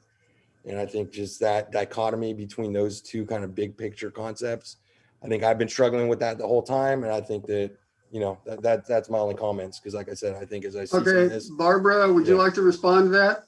Well, not exactly to that, but just a couple comments. I think it actually, one of the things that Rebecca's helped us see is that the small part, the part where they have the bedrooms and the kitchen and so forth now, actually seems to have potential to be the office space, leaving us those two big, very large, nice areas. And so I think we're a long way from finalizing this, but I think the opportunities are there, and the things that we really, really want to have are there. And then on the building across the street, I also looked at those specs and was curious. I was thinking about how it seems to me they have pretty good synergy. They're going to have a big meeting room, so the demands on this one wouldn't be as great as perhaps otherwise if the Harbor District building has a big meeting room. They're also going to have some several conference rooms, which is something that, ours could be modified to be that. I see ours as much more flexible and honestly, what's the right word? Not messier, but more kid friendly, more usable. I see those as very across the street are going to be really useful. If you want to have a little meeting, conference, things like that, great. If you want to come use fingerprint, get a bunch of kids and do some finger painting, the community center where you're going to do it. And I just want to emphasize, we're very early in the process. We haven't even decided to buy the building, but I think this first look at it tells us that the building would do what we had been hoping a building would do to serve GCSD and El Granada and our whole community as a community center. Rebecca? If I can add on to that, we're also before the point in the process where we would ask, do we need to put a second floor on part of this building? If there's some features that are decided are really important for the community, I think that the initial question really about feasibility, I think it's answered yes, that this can meet a lot of these needs, but until this program is kind of agreed upon and we understand how important this kind of classroom versus that kind of classroom is to the board and to the community, there could be a further look at, there's a lot of outdoor space there. Do we add anything? Do we create some of these things as more outdoor? So I think there's a lot of work still to be done. But the other thing about this building that I haven't addressed here, which is more of a site analysis thing, but is obvious, I think, right from the get-go, is that its location is really appropriate in terms of its adjacency to the Burnham Strip Park that you guys are developing. So, realtors always say location is the one thing you can't change about a property, and the location of this property, I think, makes a ton of sense for you guys. Yeah, and let me add to that just a little bit. Nothing we do now is set in stone. If we get down the road and it turns out we need more space and your board says we need more space for community activities in this building, we can go still rent office space. It's kind of like the park. The park will start off as one thing. I don't know what it'll look like 5 years from now and 10, but it's adaptable anyway. Keep that in mind.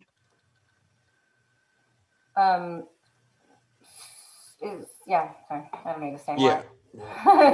more. I'm looking forward to hearing more about how you guys want to flesh out this program so that we can get to that next step.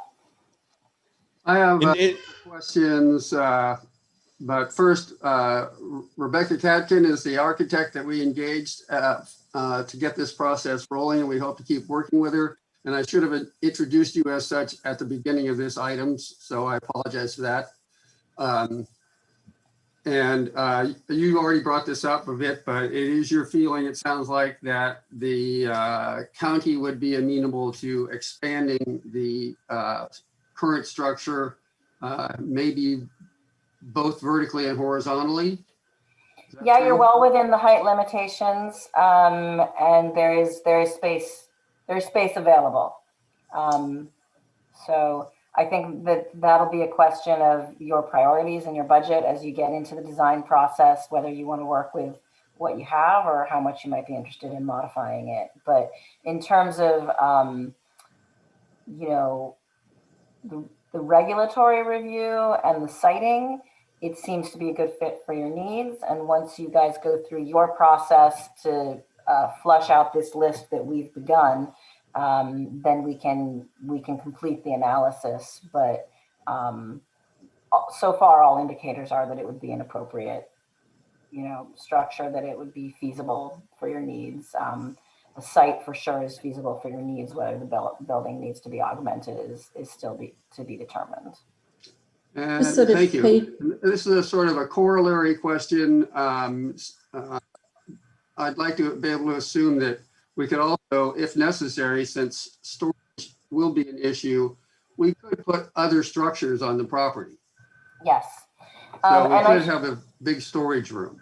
Yes, and I should have mentioned when I said that I was following up about parking, the communications I had with the planning department suggested that you might be able to meet some of your required parking off-site in the park. Other places, I know that was a big question last time. So there can be some flexibility in the way the parking is addressed, which means that the big parking area that you have now has potential to have other structures or climbing walls or whatever on it. Thank you. You just answered my third question. I just paged through the thumbnails and I see Chris waving a baseball bat. So Chris, I just wanted to check if that was in lieu of waving your hand.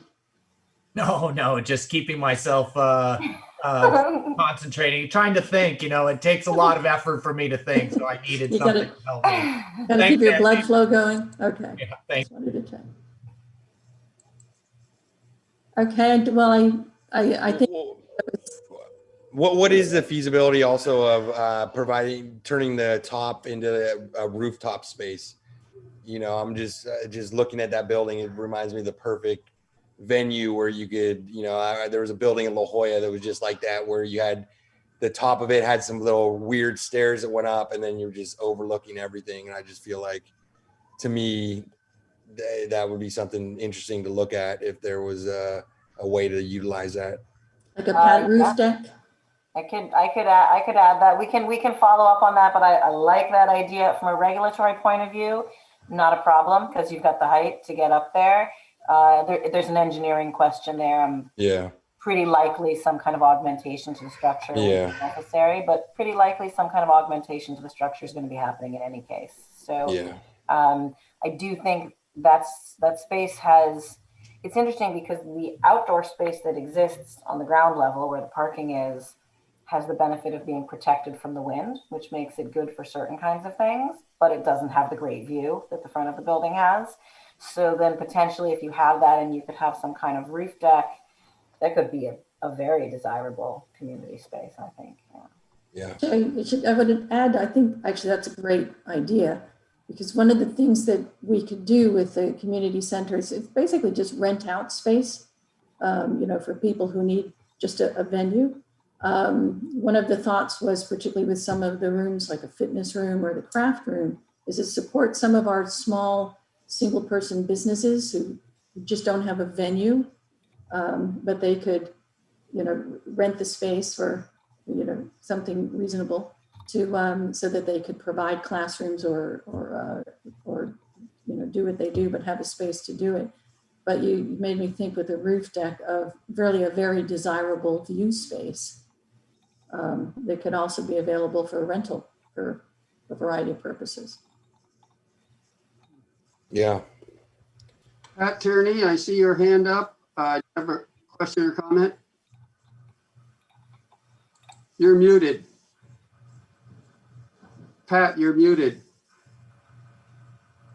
For a question for Rebecca, I know you're not doing engineering studies, but the thing that would make this more of a recreation center and less of a meeting space kind of center would be the gym area, a multi-use court, pickleball. And I know there's 2 truck bays, they're built different sizes, they're different architecture, different structural elements, but does your preliminary analysis suggest that they could be modified so that we could have a multi-purpose court there, a pickleball court, anything like that? My initial analysis indicates that space is a bit narrow to be used for those things. The narrowest of courts might fit, but then there would be no aisle space on the side. So my sense is that the outdoor space in the rear would be more appropriate for some kind of multi-use court. There might be, some kind of gym space, but I don't think, and I've edited this down. We have an earlier draft that has the dimensions of all the different court sizes. They're almost all too wide, and they're basically all too wide to fit inside that space as it is now. There's pretty big structural members that come down flanking the sides of that space. So even though you kind of just barely have it, you wouldn't have any room to walk around the courts. I think the engineering, okay, thank you. The structural posts down the middle would have to stay. It's only 20 feet wide, which is the exact width of a tennis court or pickleball court with no room on the sides. The small bay is not long enough for either of those courts. The longer bay is long enough, but not wide enough. Let's hear it for ping pong. They're good for ping pong. Dancing or Zumba or, other kinds of exercise things that are more in a classroom size space.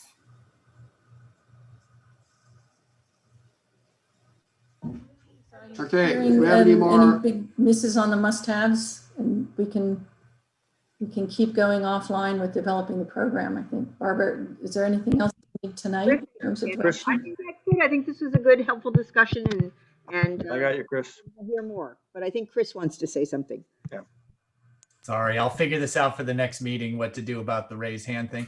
So I know that this is already in the building, but I don't see it on the list, and that is some kind of kitchen type facilities, because if it's going to be a community center and there's going to be kids or adults in there, there's going to be meetings or anything like that, there's probably going to be refreshments or some, especially if there's a cool rooftop deck area. So there's going to need to be at least a full-size fridge, if not 2, some kind of counter space, and some kind of heating element to keep stuff warm or heat it up, a microwave at the very minimum, and then storage area for plates and other things that might need to be in there. Again, that's in there now, but in looking at this list, this is kind of, I'm envisioning everything getting torn out and things like this getting put in. I think it would be important to have some kind of kitchen facilities. It's a good thought. We thought about cooking classes and thought that might be too much specific space to dedicate, but a kitchen similar to what they have, I'm thinking of the Half Moon Bay Fire Station, that could just support meetings is a really good catch. Yeah, we had some discussion too about whether caterers want to use something there or bring their own. So I've added it to the list, so we can kind of flesh that out. It does make Great. sense. Thanks, Chris. Probably unshare screen too right now. Okay. Okay, well, we'll keep progressing, but Rebecca, I think, do we have enough of a consensus to keep going? Well, I think you and I should just touch base offline. I think that it's really for you to tell me when you feel like this document is ready for me to move forward to the next step. I want to make sure that everyone, everyone's voice is heard. And why don't we just touch base next week, and then you can talk about if there's more kind Okay, of. we'll probably maybe set up another meeting for the three of us to follow up. Sounds good. Okay, I'm going to take off. Good night, everyone. Thank you. Okay, thank you. Thank you. Thank you, Rebecca. Okay, the ad hoc committee, Barbara and Nancy, what do you propose is the next step for the board?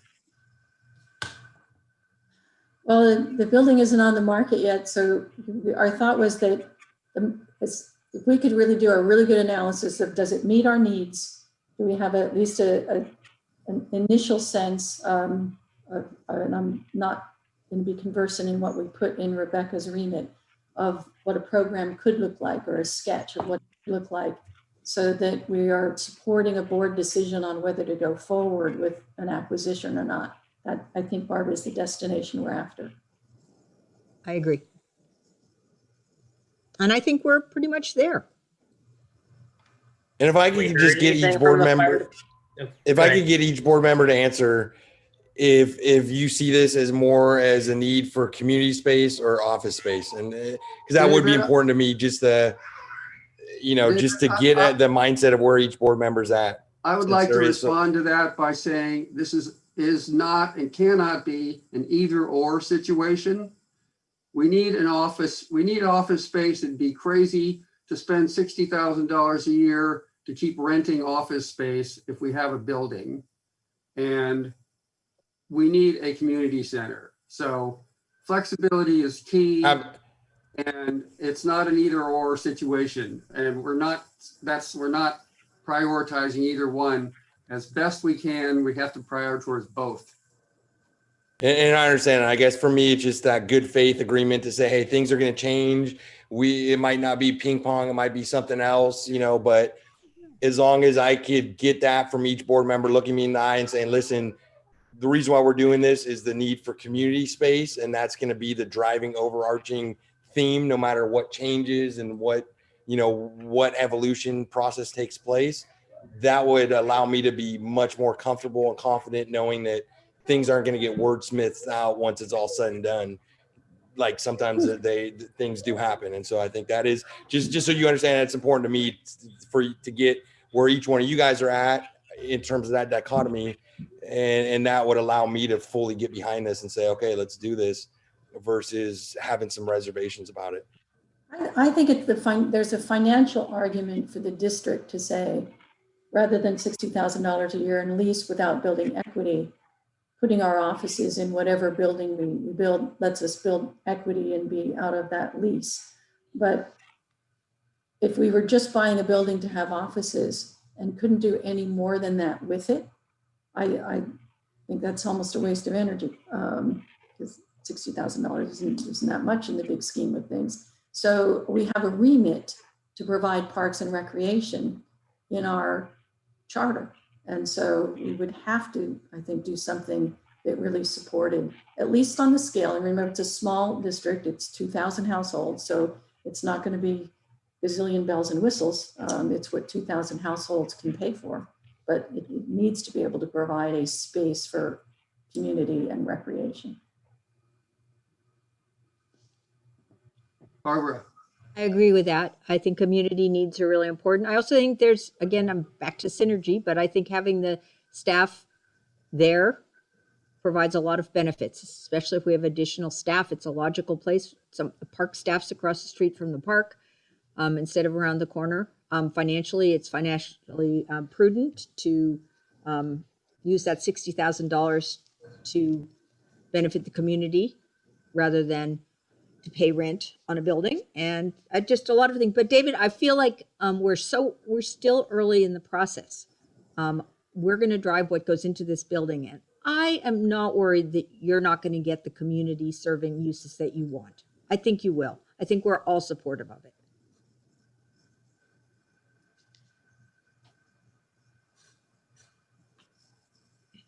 Eric?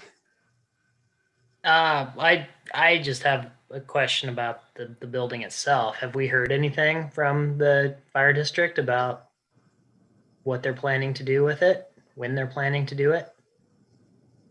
The only thing we know for sure is they plan to declare it surplus property and they're going to sell it. When about 10 days ago, I got an email after an inquiry by myself from the board president of the fire district, and he said they have no schedule for when it will go on the market yet.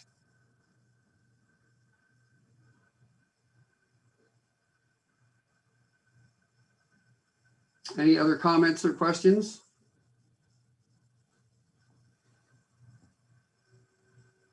Hearing none, let's move on to the next item, which blends right in here.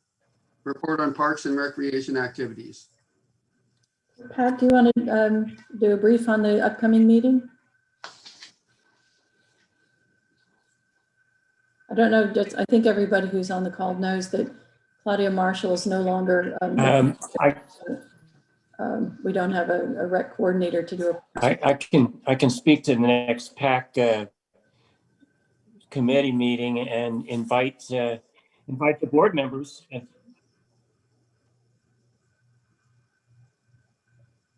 You went on mute, Pat. You're muted.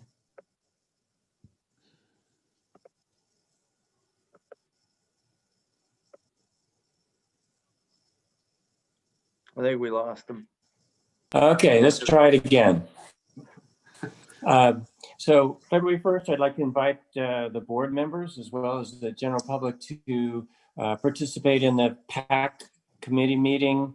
One of the agenda items will be, we'll have the director of Pacifica Parks and Recreation as well as director of Half Moon Bay Recreation Services. The person from Highlands Recreation District declined.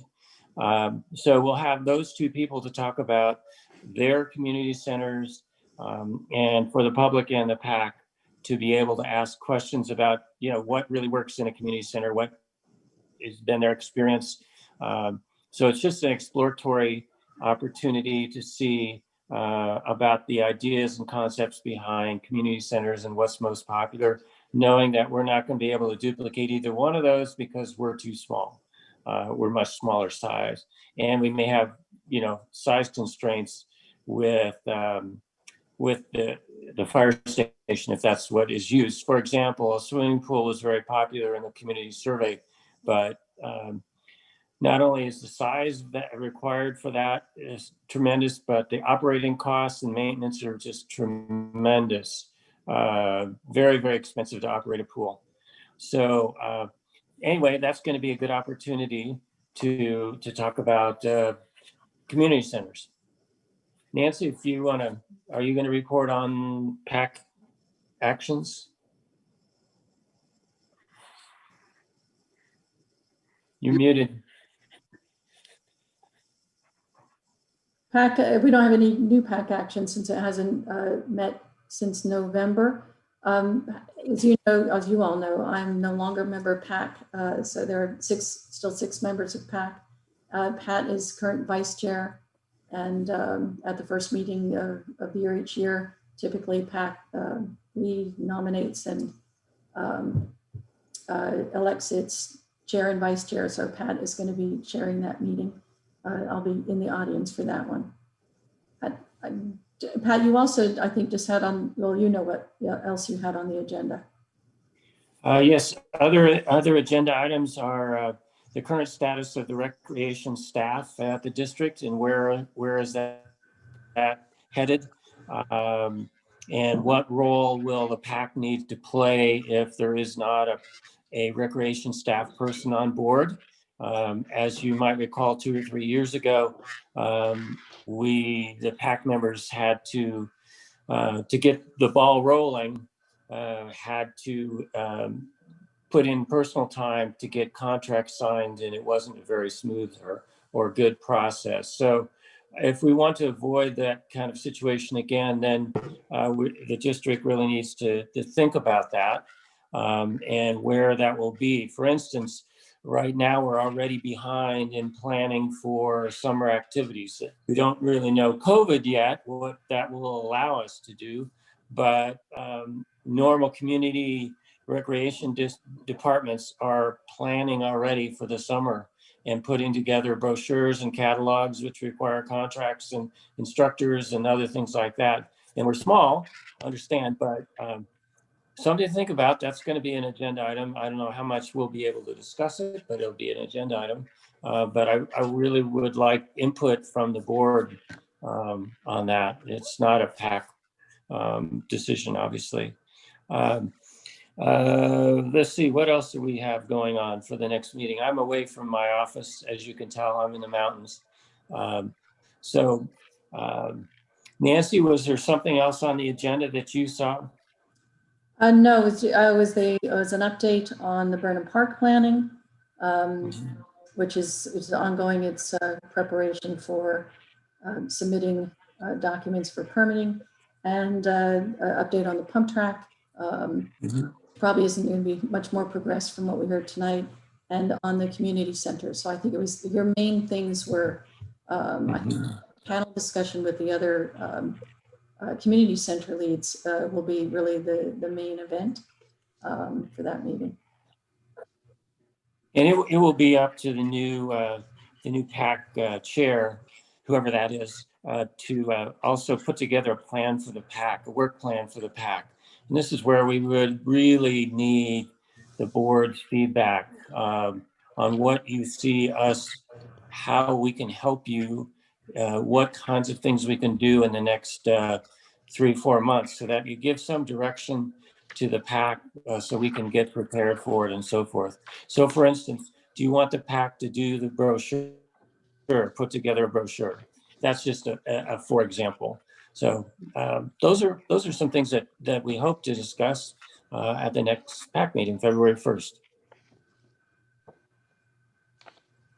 Barbara, did you have your hand up? Oh, I was just going to real quick say K&K is continuing to work on the Burnham Park plans, getting them ready to be submitted. We'll give it some thought. With COVID, it's just so up in the air on when we could really plan something for the community. So it's hard to predict what we might do for the summer, but we'll give that some thought between now and those of us who will attend your meeting on the 1st. Would you please repeat the time and place for February 1st meeting? Yes. Your house. It is February 1st, 7:00 p.m. And it will be on this same, I believe, DUDEC Zoom site. So can Pat or Delia can just make sure that the board gets a copy of the agenda? I think they do. Yeah, I've already submitted it, so hopefully it gets distributed. Yeah, and we need to be careful, texting Bill, we need to be careful if we have a quorum of the board at the PAC meeting. Right. So if that's going to happen, if you foresee it happening, let us know. We'll just call a special meeting, or you'll have to remain silent for the whole meeting. So, which would make the meeting quicker, I guess. But Eric? Yeah, I guess I have one question. So with Nancy leaving the PAC, will we be replacing her? I recall a long time ago we appointed some alternates. Probably when Rick joined the PAC, so a couple of years ago. So will we be reaching out to the alternates at this point, or will we be looking for new volunteers? I know you appointed alternates. I don't think either of them ever came to a meeting. But we might want to think about, I think what Barbara and I discussed, and so we need to think about what we really want from PAC and what kind of representation we want. So we've worked with volunteers so far. We've got a very energetic and more active recreation sector of the PAC. I think 4 of you are mountain bikers out of the 6. At least 3, maybe 4. And so, do we want to think about, diversifying, since PAC needs to represent the community, we probably need to think about, do we just say who wants to volunteer for PAC, which just tends to be how we find people, or do we go looking for a different kind of representation? And we just keep going around with that. So we do have a vacancy, according to PAC's charter, we could fill. And I think we just need to think about whether we want to and how we want to. And maybe we'll ask PAC that question. Delia has actually brought that up with me, and it makes sense that we would reach out to the alternates because they have applied and they expressed interest. But frankly, I haven't moved on that myself. I don't know if Delia has done anything about it yet either. There's actually only one alternate because the other one was Gail Erickson, who passed away, unfortunately. But I have not reached out to the one who was interviewed and approved by the board committee. I have not.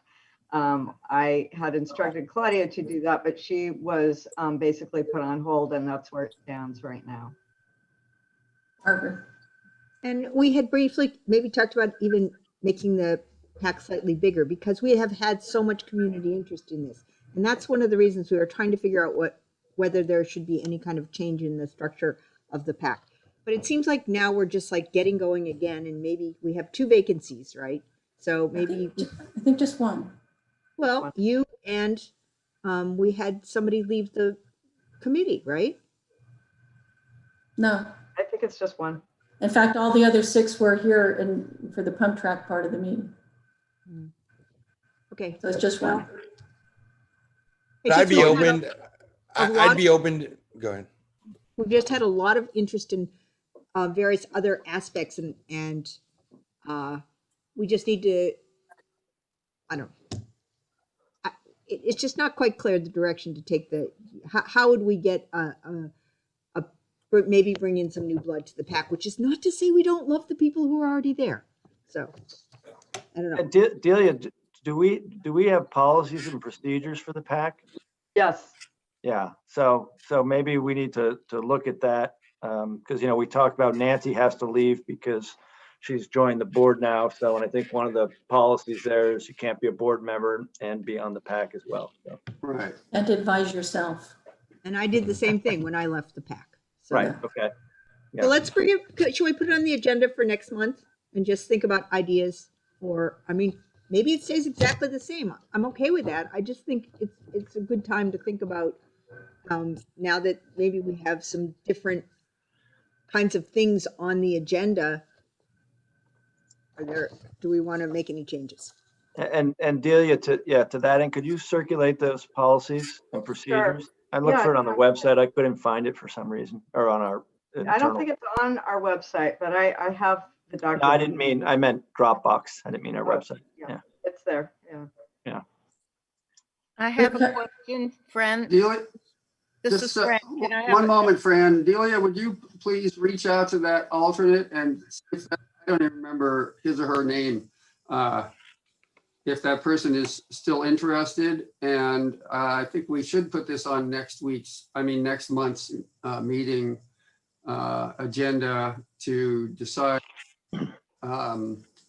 especially if the alternate is not available anymore, how we are going to fill that seat, and is it a good idea to expand the PAC, and how would we do that?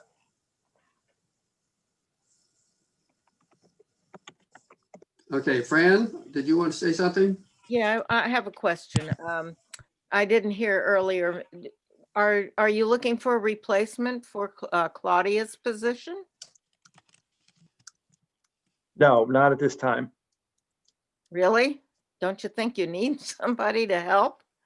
Well, we're going to have a separate person on board come Monday, and I'll put aside Pat's overly optimistic view of the COVID crisis. I believe I don't know that we'll be having anything going on certainly through summer, but we're gonna try this person out and figure out how it goes. So. Okay, thank you.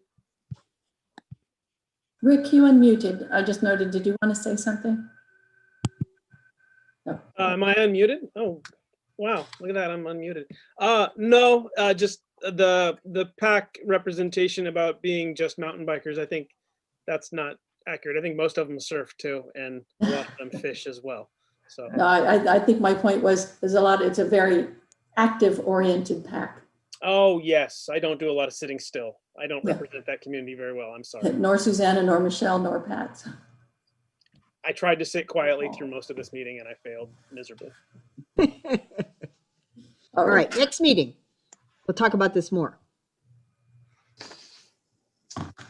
Okay, does that do it for PAC and activities? Yes? Yes, I'm good. Let's move to item number 5, report on the sewer authority mid-coast side meetings. You want me to do that? As probably people have seen, the wet weather storage facility project is about to start on the Burnham Strip. You can see the fence around the work area. They're going to be digging into the ground, digging out a big hole, putting in big boxes, covering them back up again, and reseeding. There will be a biologist there at all times. We have there are lots of county conditions of approval for the permit for it. It's going to provide additional protection for us in big storms and so forth. It's a project that the board voted on and GCSD contributed its share of. So I'm glad to see that moving along. Any questions on that?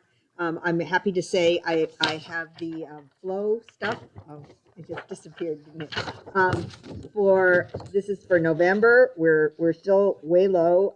GCSD is flowing at 19.28% of the usage of the SAM facility, which is really important for us to keep track of because we pay that percentage of the operating costs of SAM. So that's a good thing. Various improvements are being made to the SAM facility. They're coating the inside of the digester and they're doing various things to make it more efficient. The BOD, biological oxygen demand problem, has seemed to have pretty much gone away. They are no longer having any problem with the material coming in. And we should emphasize that the problem that they had was not a problem of their operation. It was that something went into the sewer system that completely messed up the process. And so they have worked really hard to change the way they dealt with things, and they were able to really handle most of it. They did have a few high levels that went into the ocean, but I think their response has been good. It's still a mystery what it was that caused it. So they're continuing to monitor, and they're continuing to bring in some people with expertise to try to figure out what it was, so it won't happen again. Chuck, and I just wanted to clarify, nothing quote unquote went into the ocean. It was just a little higher level of BOD from the effluent that always goes in the ocean. So it was not a sewer. And did they do anything differently to control it, or is it just? They did a ton of stuff. They changed the way they were doing things around. They did different treatment processes. They brought in another way to test. They did all kinds of additional testing, and the tests actually take 5 days, which makes it really hard to be responsive. So they brought in another way to do testing, which isn't quite as good, but at least gives you quick testing so you can just to try to pin down where it was coming from. So I think you can feel that there was a really good response on the part of SAM, and now there is no problem. And that's and the reason why I asked though is because I'm wondering if maybe it has something to do with, say it was a brewery or something and a restaurant and they closed down, their capacity went down, and so it's went away, but it might spike up again in a couple months. And so I was just wondering if, since it's still a mystery, it sounds like it's under control right now, but there is the risk that it could spike back up again since we don't know what it is, I guess, right? Yeah. But It they have improved their testing system so that they can pinpoint it more quickly, and they've brought some consultants in to try to work with them and figure it out. Do you want to add anything to that, Chuck? Yeah, I mean, to your point, David, chasing this stuff is notoriously hard, as you can imagine, because we've got 6,000 connections to the system, plus how many illegal. We get people at a small plant who they empty their swimming pool.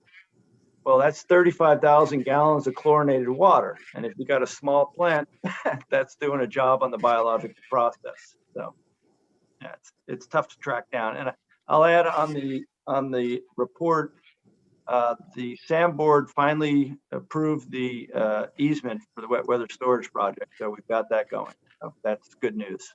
So Yeah, So the BOD problem is truly a mystery, and I want to reiterate that since the plant was expanded, 26 years ago, this is the first time this has happened. And so there's no predicting the future, obviously, but it could be just an anomaly that we'll never see again. And I'd agree with that 100%, Matthew. And I said the same thing. They've had a few exceedances in 20 years. It just, things happen. It happens every treatment plant. So we don't need to reinvent the wheel, so. Yeah, and my last comment is, for those who don't know, our director Di is now chair of the SAM board, and so she's the perfect person to tell us what's going on there, and our other representative doesn't have to talk. Yes, well, there's a lot going on there, and I have to say a lot of changes are being made, and we're about to do a new capital improvement program, which will continue to make changes at SAM to make it more efficient and even better run. David, there was a yellow hand on your screen. Oh, I was just clapping for Barbara. Congratulations. Okay. Thank you. All right. I think, and actually not much else that I recall import is happening at SAM. So we'll move to the consent agenda, which is item number 6, December 17, 2020, special and regular meeting minutes. Item 7, January 2021 warrants. Item number 8, November 2020 financial statements. Item 9, assessment district distribution. Item 10, ratify the 531 Obispo Road Ad Hoc Planning Committee, who already gave us a report. And that's all for consent. So unless anyone wants to pull an item for discussion. I'd just like the minutes to be subject to 2 corrections that I caught. One is when the regular meeting was called to order, it says 7 p.m. I'd like to change that to 7:30. And there was an apostrophe somewhere that needs to be removed. So I'll do that. So move approval of the consent calendar. It's in general public participation. District has an apostrophe.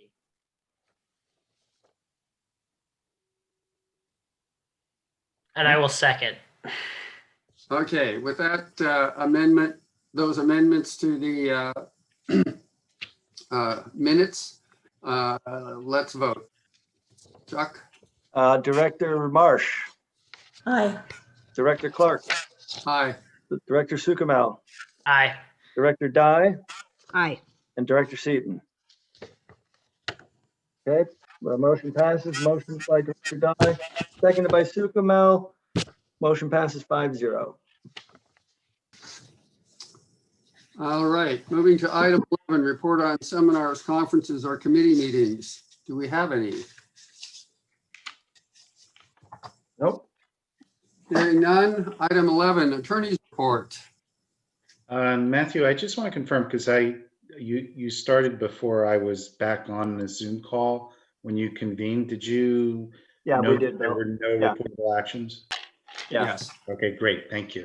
I figured you did, but I thought I'd verify. Chuck did it. Thank you. Item 13, General Manager's Report. I've got nothing further. Item 14, Administrative Staff Report. You're muted, Delia. Sorry. I want to point out that Big Wave paid for and received their sewer permit for their wellness project.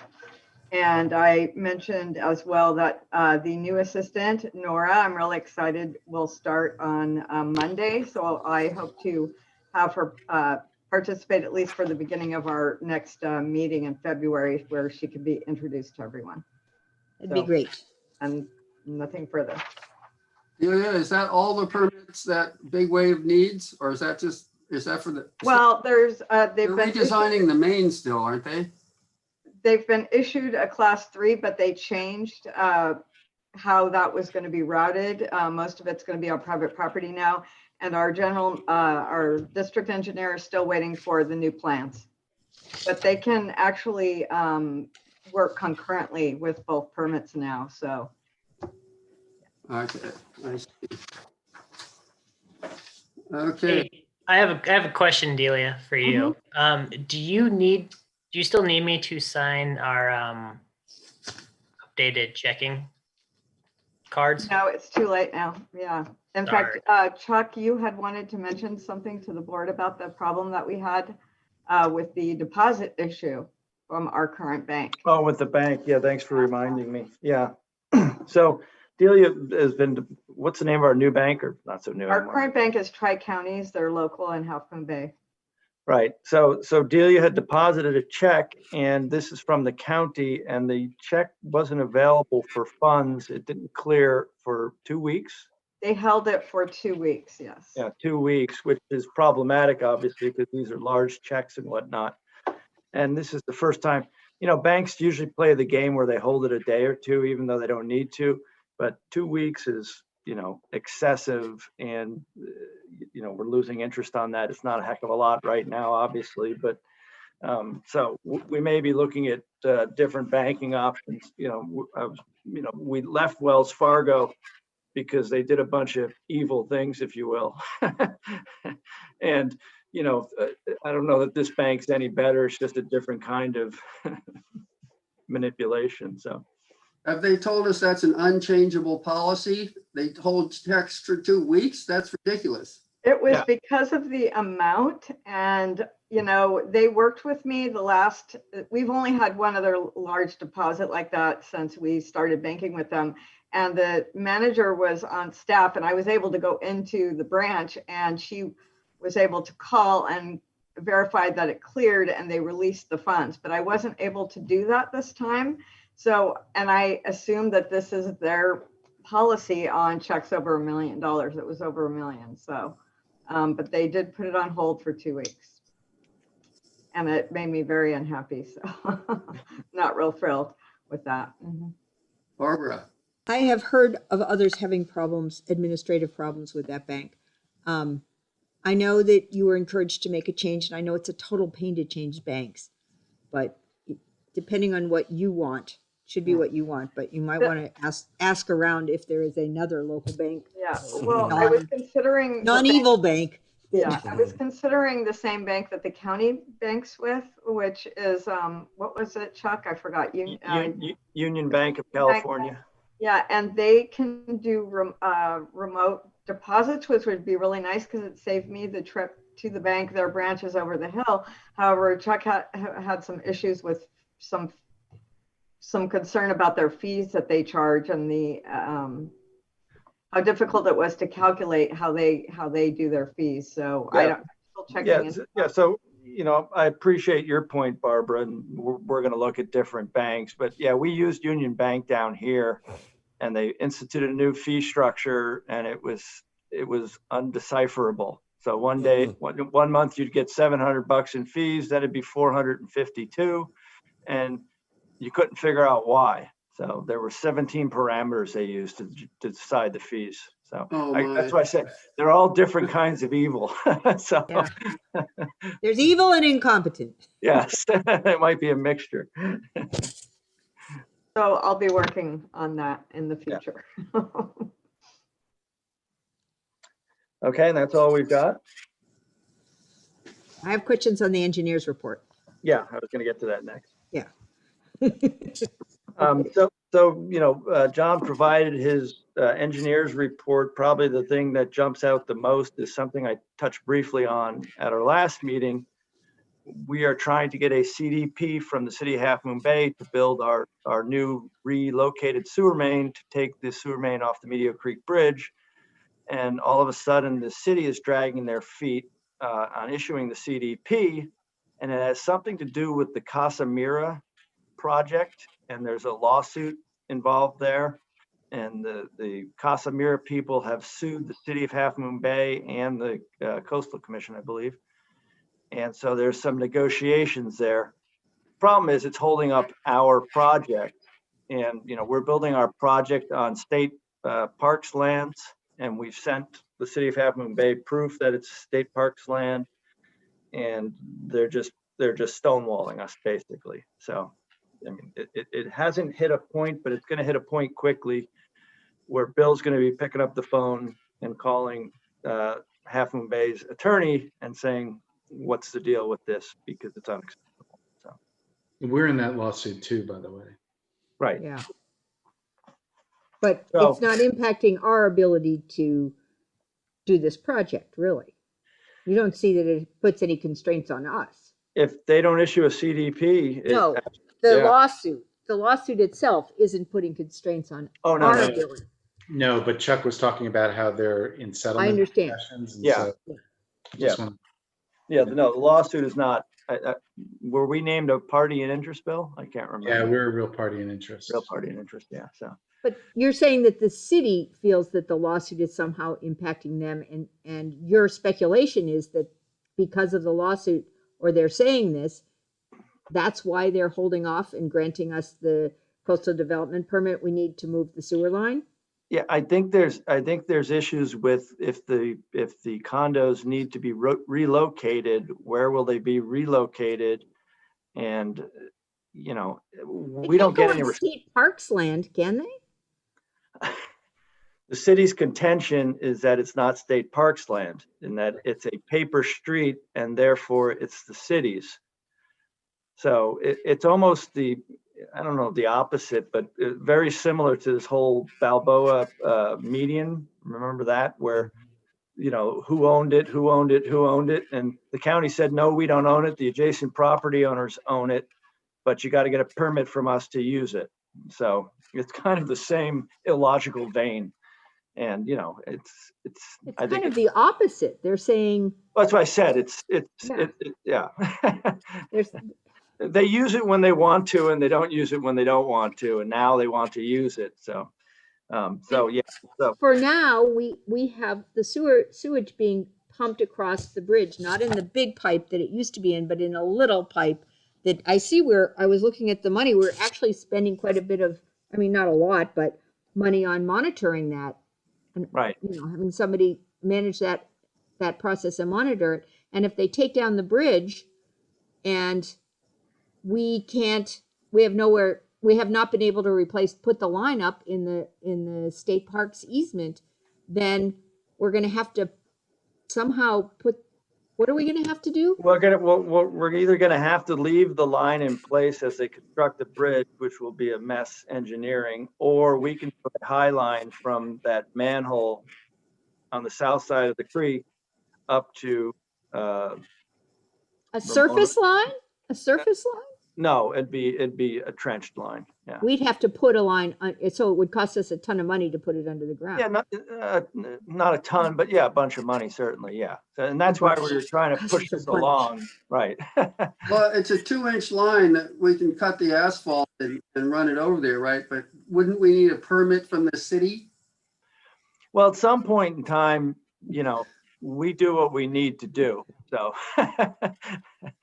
and I probably wouldn't go much further on this call in open session. So, Well, John's memo says the city was provided with proof of title for the state parks prior to December 10th. So I think it's getting really close to time for Bill to get on the phone or send them a letter about the CDP. It's been months. Right. Months. Okay, we'll put that into place. And then the other piece of this that I just wanted to comment in is that our CIP project is about to start, which is how we take care of the lines here in our district. And we spend quite a bit of our funds on that every year. And we're doing a double slug of repairs because we do it every other year. And they're going to put the bids out in the end of February. And so there will be construction, and we will let our community know where the construction is going to happen. But we're hoping it will happen in April, start happening in April. Is that correct? Yeah, the bids in February should be 30 days. February, March. Yeah, end of April. Yeah. Okay. Well, I'm glad to see that's moving along. It seems like it's taken a long time. I'll pass your concerns on to John.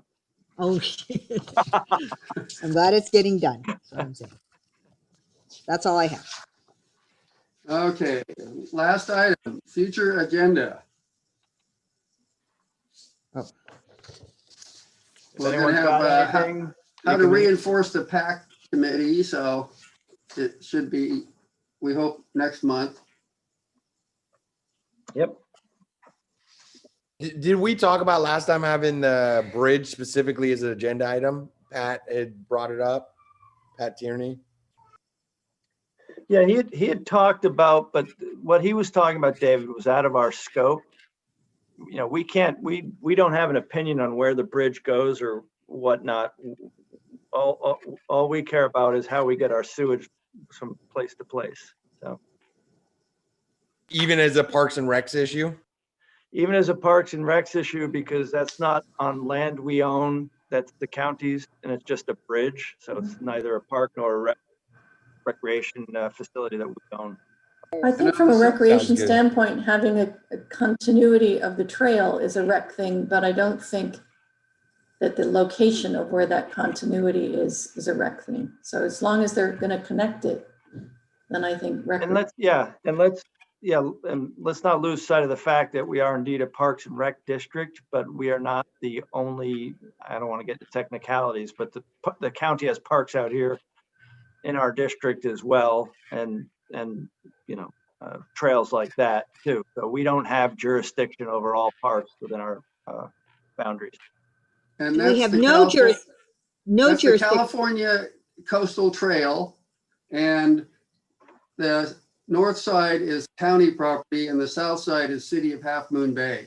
So those are the nexi that have to be put together to make this happen. And we don't really have any say. Right. Right. We have rec and parks powers for north of the bridge, but not south of the bridge, because that area is in Half Moon Bay, and Half Moon Bay, when we became a community services district, removed their part, Miramar and Frenchman's Creek, from our Parks and Recreation Authority. Correct. Yes. We have no say there. Yes. Right. Okay. Okay. Been a nice 3-hour meeting. My husband said, will it be a quick meeting? I said, well, it doesn't seem like that long an agenda, but you know. That's just what I said to my wife. All right, this meeting is adjourned. All right. Good night, At some everyone. point- Thanks. Good night. At some point.